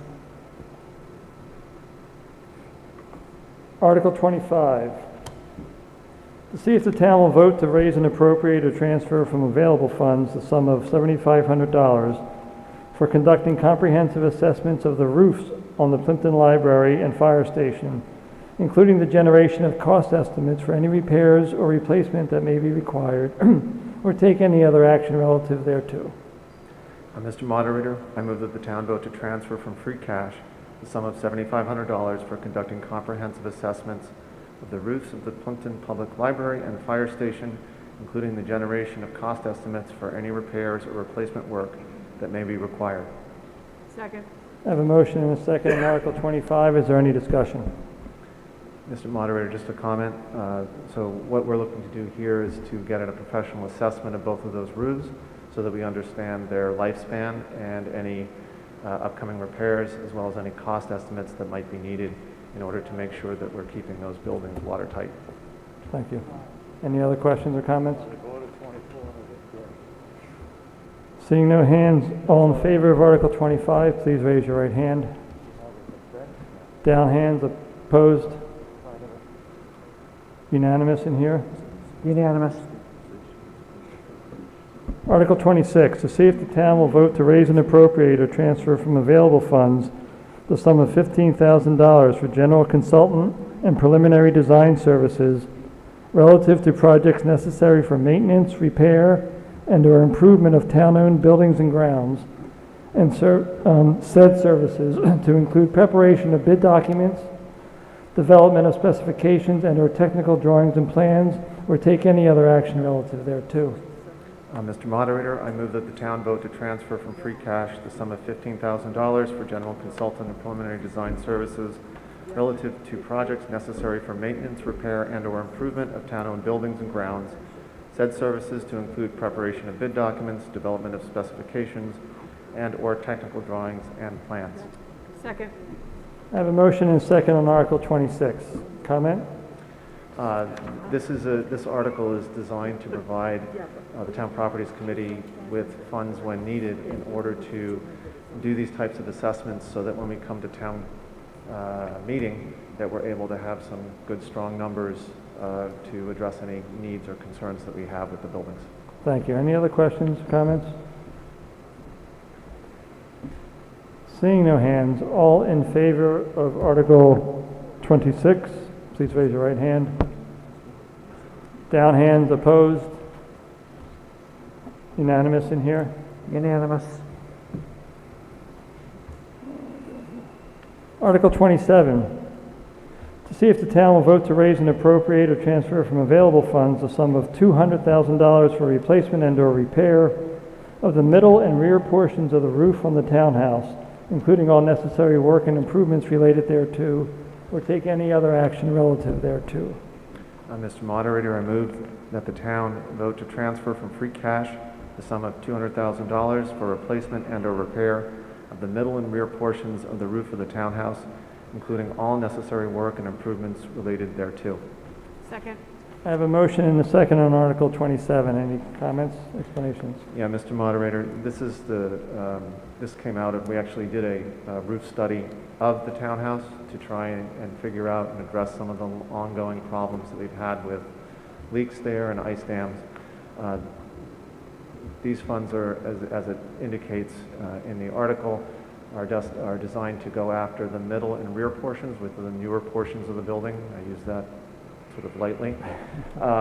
And hopefully to finally get a handle on what we've been dealing with for many years there. At a subsequent town meeting, we'll have to deal with the front portion of the building, but we figured this was the most critical area that needs addressing, and we hope to be able to get some good long life out of this. Okay, thank you, Mr. Williamson. Any comments or questions about this? Seeing no hands, all in favor of Article 27, please raise your right hand. Down, hands opposed.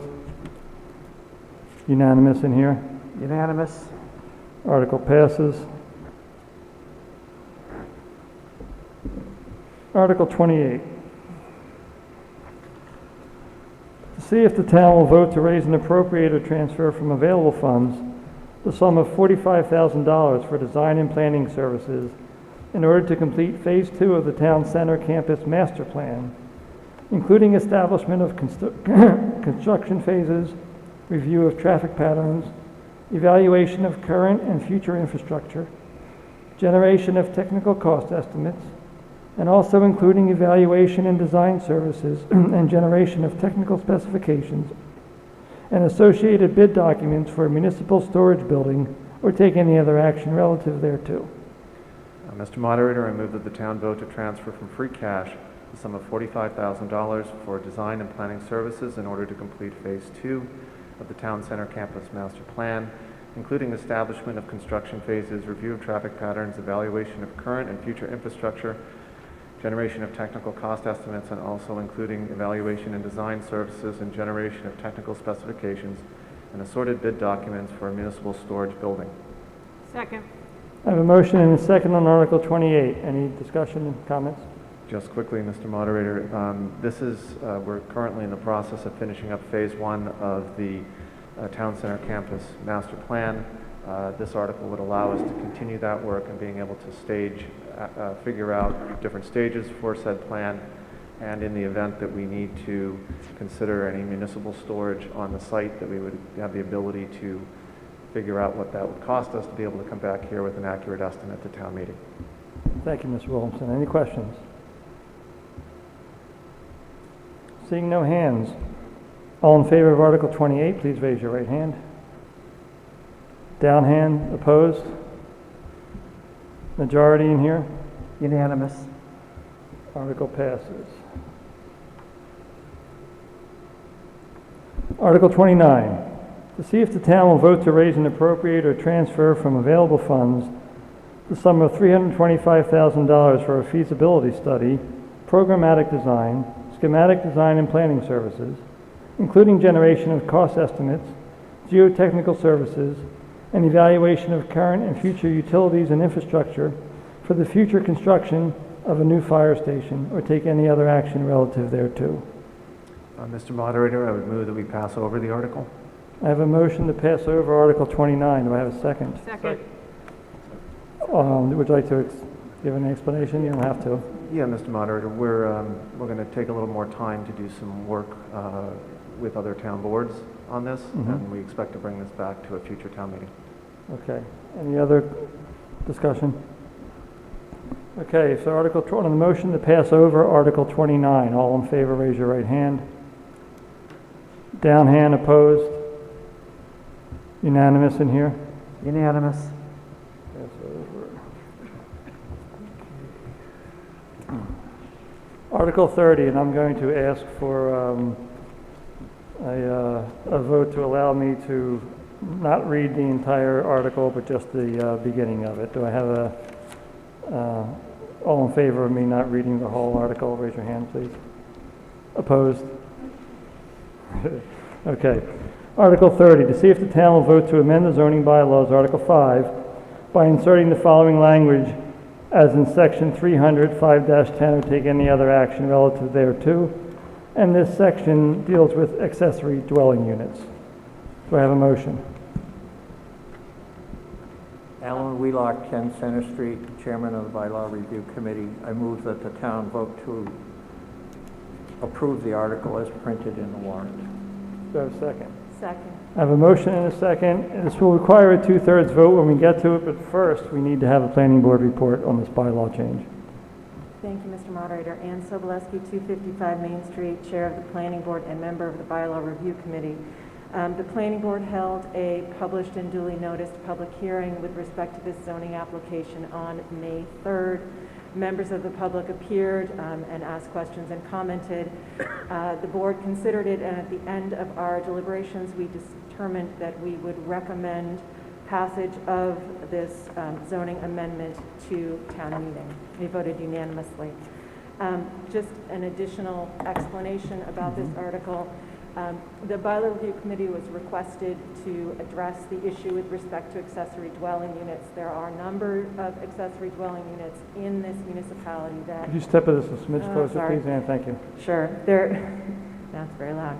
There are a lot of accessory dwelling units that exist in town that are not properly authorized under the bylaw. The bylaw actually apparently does not allow them in a lot of circumstances. Some people have taken the time over the years to try and get a variance to put an accessory dwelling unit, but other times people have either just constructed them, and then when they go to sell their houses, they discover they have a problem because they're not legal, or they have attempted to construct them by following the proper channels and been denied.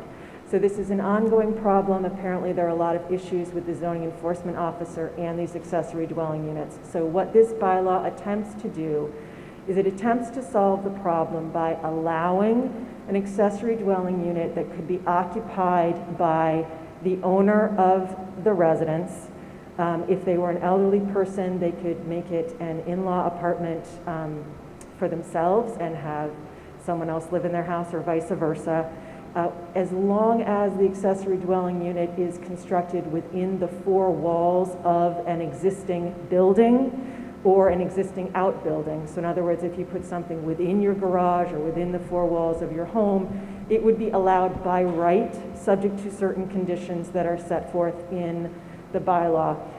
If you wanted to put an addition onto your home or an addition onto an existing outbuilding in order to construct an accessory dwelling unit, then you would need to go through site plan review at the planning board. So that's a brief summary of what it is and why it's here, is because there's apparently a lot of problems with this, and we were asked to address it. Thank you, Ms. Sobolewski. Mr. Wheelock? Alan Wheelock, 10 Center Street. Very excellent overview. Thank you, Ann. I would also just add to that Plympton is a town, many of you may not know this, but the town is about 26 or 27% senior citizens. And many of the older folks in our town would like to stay here as they age. And this part of the rationale for this bylaw is that we're hoping that might help some families achieve that. Thank you. Thank you, Mr. Wheelock. If I could just add one more Yes, additional ma'am. thing. Something that has come up a lot of times when we have discussed this, just to try and head off any potentially anticipated questions. This is just a zoning bylaw. This has nothing to do with whether or not your septic system is sized right to create such a unit, or whether you have conservation issues or any of those things. You would still have to go through all of the processes with the Board of Health to make sure that you could have this on your property. This is just from a zoning perspective. Thank you. Any discussion?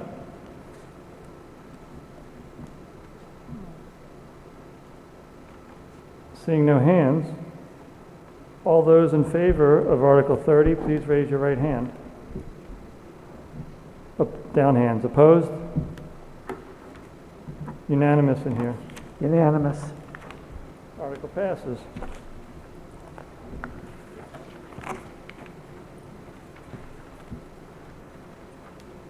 Article 31, to see if the town will vote to raise and appropriate or transfer from available funds a sum of $3,500 for bylaw codification or take any other action relative thereto. Do I have a motion? Do I have a motion for this article? I move the town vote to transfer from free cash the sum of $3,500 for bylaw codification. Second. I have a motion and a second. Any discussion? Seeing no hands, all in favor of Article 31, please raise your right hand. Down, hands opposed. Unanimous in here. Unanimous. Article 32, to see if the town will vote to raise and appropriate or transfer from available funds the sum of $41,140 to cover Plympton's portion of the cost for tennis court reconstruction at the Silver Lake Regional High School or take any other action relative thereto. Mr. Moderator, Jason Frazier, 66 Maple Street. I vote to move the article as written in the warrant. Do I have a second? Mr. Moderator, that Yes. needs to be amended. I'm sorry? That needs to be amended. First, we need to have a second on the motion before we can amend it. Do we have a second on the motion? I'll second. Yes, Mrs. Hart. The amendment would be to move that the town vote to transfer from free cash the sum of $41,140 to cover Plympton's portion of the cost for the tennis court reconstruction at Silver Lake Regional High School. Do I have a second on that amendment? Second. Okay, so first we're going to be taking this amendment to the motion. The amendment is that this money, this $41,140 comes from free cash. Any discussion on the amendment to the motion? All in favor of the amendment to the motion, please raise your right hand. Down hand. Opposed? Unanimous in here? Unanimous. Okay, so we have amended Article 32 such that the money will be coming from free cash. Any discussion on that article? Mr. Moderator, through you, these tennis courts were installed in 2006. They were not installed properly. They were not built with the proper base. They've been repaired several times since they were constructed originally. We currently have cracks in the surfaces of all 5 tennis courts, which risk injury for players and ball play, and could disqualify us from hosting home tennis matches according to the MIAA. Thank you, Mr. Frazier. Any comments or discussion? Seeing no hands, all in favor of Article 32, please raise your right hand. Down, hands opposed. Majority in here. Majority. Article passes. Article 33, to see if the town will vote to establish a stabilization fund for the town of Plympton's share of costs related to capital projects undertaken by the Silver Lake Regional School District and take any action relative thereto. Mr. Moderator, Jason Frazier, 66 Maple Street. I move that Article 33 be approved as printed in the warrant. We have a motion. Do I have a second? I have a motion and a second for Article 33 as printed. Discussion. We have a question. Okay, from the other room. I would just like to hear from the Finance Committee why they do not recommend this article. Finance Committee, who would like to take that? They're jumping all over each other to get to the mic. First of all, I would like to point out that not only the Finance Committee voted against this, but also the Board of Selectmen did as well, I believe. So, in essence, we do not feel that this is advantageous to the town to give the school committee an additional fund from which they can spend money without coming to the town for approval. As it stands now, any proposal that they have has to come before you at town meeting, and it is voted upon you. This would give them an additional fund for which they already have excess and deficiency funds that they can use for capital projects and such. We did not feel it was prudent to give them another fund from which to draw from without specific town approval. Thank you, Mrs. Seitz. Any other questions or comments? Seeing no hands. Mr. Moderator? Yes. I haven't had a chance to speak to the article. Oh, I'm sorry. No problem. Thank you very much. Jason Frazier, 66 Maple Street. I just wanted to speak to the control that the town would have over these funds. First of all, the article before you tonight is just to establish the fund. It would not be putting any funds into it. That would have to wait until fiscal year 23's budget. there would be a specific line in the Silver Lake Regional Schools budget for this particular stabilization fund that would have to be approved at town meetings by two of our 3-member towns. That number would not be amendable by the Silver Lake School Committee without incurring town meetings. If the amount of money was changed upwards and the towns decided not to hold town meetings, that would in essence not allow the number to be increased. If they decreased their amount, the towns could allow that to happen by not having a town meeting, or they could. The control would still be within the town's grasp. The school committee would not be able to reallocate any funds from the budget to this line item. Thank you. Any other discussion? Mr. Moderator? Yes. In other words, that line could be hidden in the school budget as just another line item of a multi-million-dollar budget that wouldn't necessarily be caught by the members of the town meeting. You're asking through me to Mr. Frazier? No, I'm sorry, I was commenting. That's just a comment. Does anyone have another comment about that? Mr. Frazier? Mr. Moderator, through you, our budgets are extremely detailed, 11 pages in length at the Silver Lake level, and each line is specified in public record. Thank you. Any other comments or discussion? Yes. Ross McPherson, 6 Forest Street. Does the Silver Lake School Committee have a projected amount that they're looking to fund this fund with?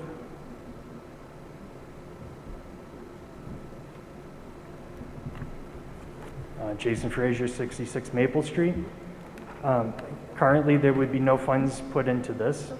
As the chair of the Finance Committee did note, we have been using excess and deficiency funds to pay for capital projects since 2016. But that fund is dwindling every year as we address major capital projects at both the middle school and the high school level. There are some revenues that are brought into that line, but there's been a lot of money coming out of that for us to take care of the capital projects. Eventually, we will need to have another area to do that from, and this would just allow us to use the annual budget as approved by 2 of our 3 towns to fund that line. Thank you. Only for capital projects. Okay, thank you. Anyone else? Yes, Mrs. Hart. I understand the school budgets they're very detailed and all the lines are there. However, when the school budget gets approved, we're only approving a bottom line number. We don't get like a chance to go in and say, well, we don't want to put this money in stabilization. I mean, we can say that, but it's up to the school committee to make that decision. And then the bottom line number comes to us. Then we run into the problem of if we vote against the school budget and one of the other towns also votes against it, then you've got to come back for another town meeting. I'm all for funding the schools, and I want to find a way for the capital projects to get done. I don't think a new stabilization fund is the way to do it. Thank you, Mrs. Hart. Anyone else want to speak? Yes, Mrs. Joy. Mr. Moderator, I would agree with what both Nate and Lisa have said. We vote a budget line item. We're not seeing what the assessment is for stabilization. I prefer the warrant article method that we have now, where the capital projects come to us and we have the ability to see and fully discuss them and then vote on it as a community. Thank you. Anyone else? Okay, ready to vote on Article 33. This is simple majority for this. All those in favor of Article 33, please raise your right hand. Opposed? Does not pass in this room. Fails here. Article does not pass.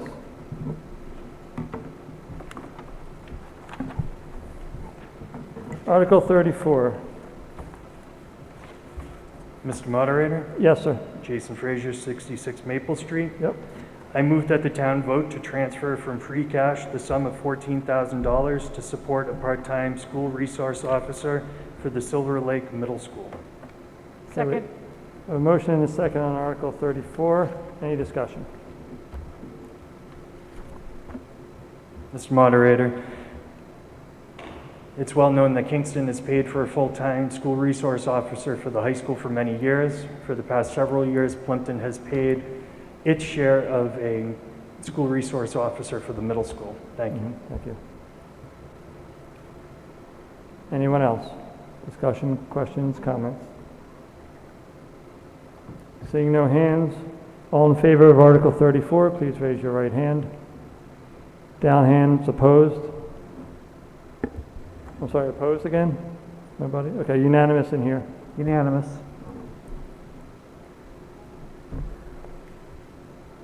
Article 35, to see if the town will vote to raise and appropriate or transfer from available funds the sum of $7,000 for the purpose of a hydrogeologic study and review of information associated with the Rocky Harvest water drawing activities or take any other action relative thereto. Do I have a motion? Mr. Moderator, Mark Russo, 140 Palmer Road. I move that the town vote to transfer from free cash the sum of $7,000 for the purpose of a hydrogeologic study and review of the information associated with Rocky Harvest water drawing activities. Second. I have a motion and a second on Article 35. Is there any discussion? Mr. Moderator, it's past some of our bedtimes, but I'd like to speak to this article briefly. A little bit of background. As we know, the vast majority of us get our waters from private wells. 2016 resident survey by the Open Space Committee revealed that the number one concern, even more than preserving the agricultural and the rural nature of the town, was concern about preserving our water quality. More recently, the Town Water Study Committee learned that should our primary source of water fails, that is our private wells, we are the only town east of Worcester with no water backup arrangements with other towns or with other reservoirs. A bit of history. Many years ago, a Plympton town official signed an ill-advised document. This led to permission for the company Rocky Harvest to truck out many tractor-trailer-sized trucks per day from Plympton, trucking out water. Over the last decade, the town has spent many tens of thousands of dollars fighting this income in the court to no avail. So the outcome of this article would be severalfold. Number one, primarily and most importantly, an expert analysis would be available to us to better understand if Rocky Harvest is in fact fulfilling its reporting obligations. Then second, if they are, to better understand what the numbers mean. And then third, we've been told that a full analysis of the impact of the withdrawal of this water would cost six figures, which we certainly can't do. Nevertheless, funding this article would move us toward a bit more of an understanding of the impact of this withdrawal. And lastly, this work would, if we fund this article, is a small but important piece in the much larger effort of putting together a water plan to protect Plympton's water supply. Absolutely don't want to get into another legal quagmire here, just want some more information along the way. Thank you. Any comments or questions about this? Mr. Moderator? Yes. John Trainer, 62 Crescent Street. Since I am the one, it was 2-1 on the vote. My issue was that there wasn't a clear enough definition of what success was. We've gone down this road with Rocky Harvest and we've spent many thousands of dollars, gone to court and lost. So what I want to know is, if we do this and all we get is information that says, well, this is what they're reporting and it seems to be in line with the agreement, where do we go? If there is a definitive plan that says we have some avenues that we can make sure that the water supply is correctly used, That's fine, I have no problem with that. My disagreement was, this seemed to be a first step with no clear step of what was gonna happen after. Thank you, Mr. Trainer. Any other comments? Mr. Russo? I think what we would do with this information, there certainly could be a decision of whether legal action would go forward or not. But what we certainly would like to know is garnering some sense of the impact of this water withdrawal, and how much danger the town water supply in general is in. Thank you. Any other comments or questions? Mr. Moderator? Yes. For me, who's been involved with this agreement for a very long time, it's a way for us to determine compliance, because we don't have a lot of avenues to ensure that they are compliant with the agreement, and this would be one way for us to determine that. Thank you. We have a question in here. Okay, Brian. Vicki Alberti, 162 Main Street. The concern I have is that the withdrawal from Rocky Harvest will deplete our aquifer that all our wells draw off of, and that we need information to know how much water we have available. Is there withdrawal affecting our wells, or will it affect our wells in 2 to 5 years? The studies show that drought may be a big issue in our area. With occasional flooding, without our water, we can't have a town. So I would think that this amount would be a small amount to help determine our future for water in Plympton. Thank you, Ms. Alberti. Mr. Moderator, in the interest of transparency or the truth about the issue, I do want to make clear that a full analysis of the impact of this withdrawal is probably $100,000 or more. So this small study is not going to fully answer the question of the impact. It might give us some hints along the way, just so people understand what we're getting and what we're not getting.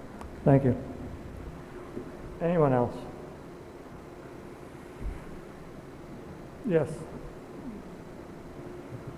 Gillespie, 255 Main Street. Has the scope of what the evaluation of their reports that they submitted been determined? Or is this just still, you haven't line itemed out exactly how you're going to be reviewing the information that they've provided, or is that something that you know? I'm sorry, I didn't fully hear the question, sorry. That's okay, I was too far away from the microphone.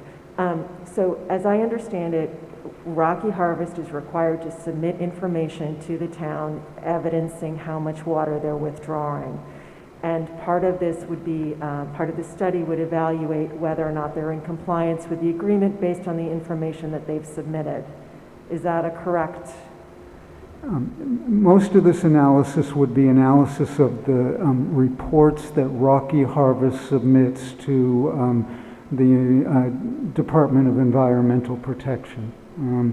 So this analysis would look at whether Rocky Harvest is in fact reporting what they should report and help us understand the numbers.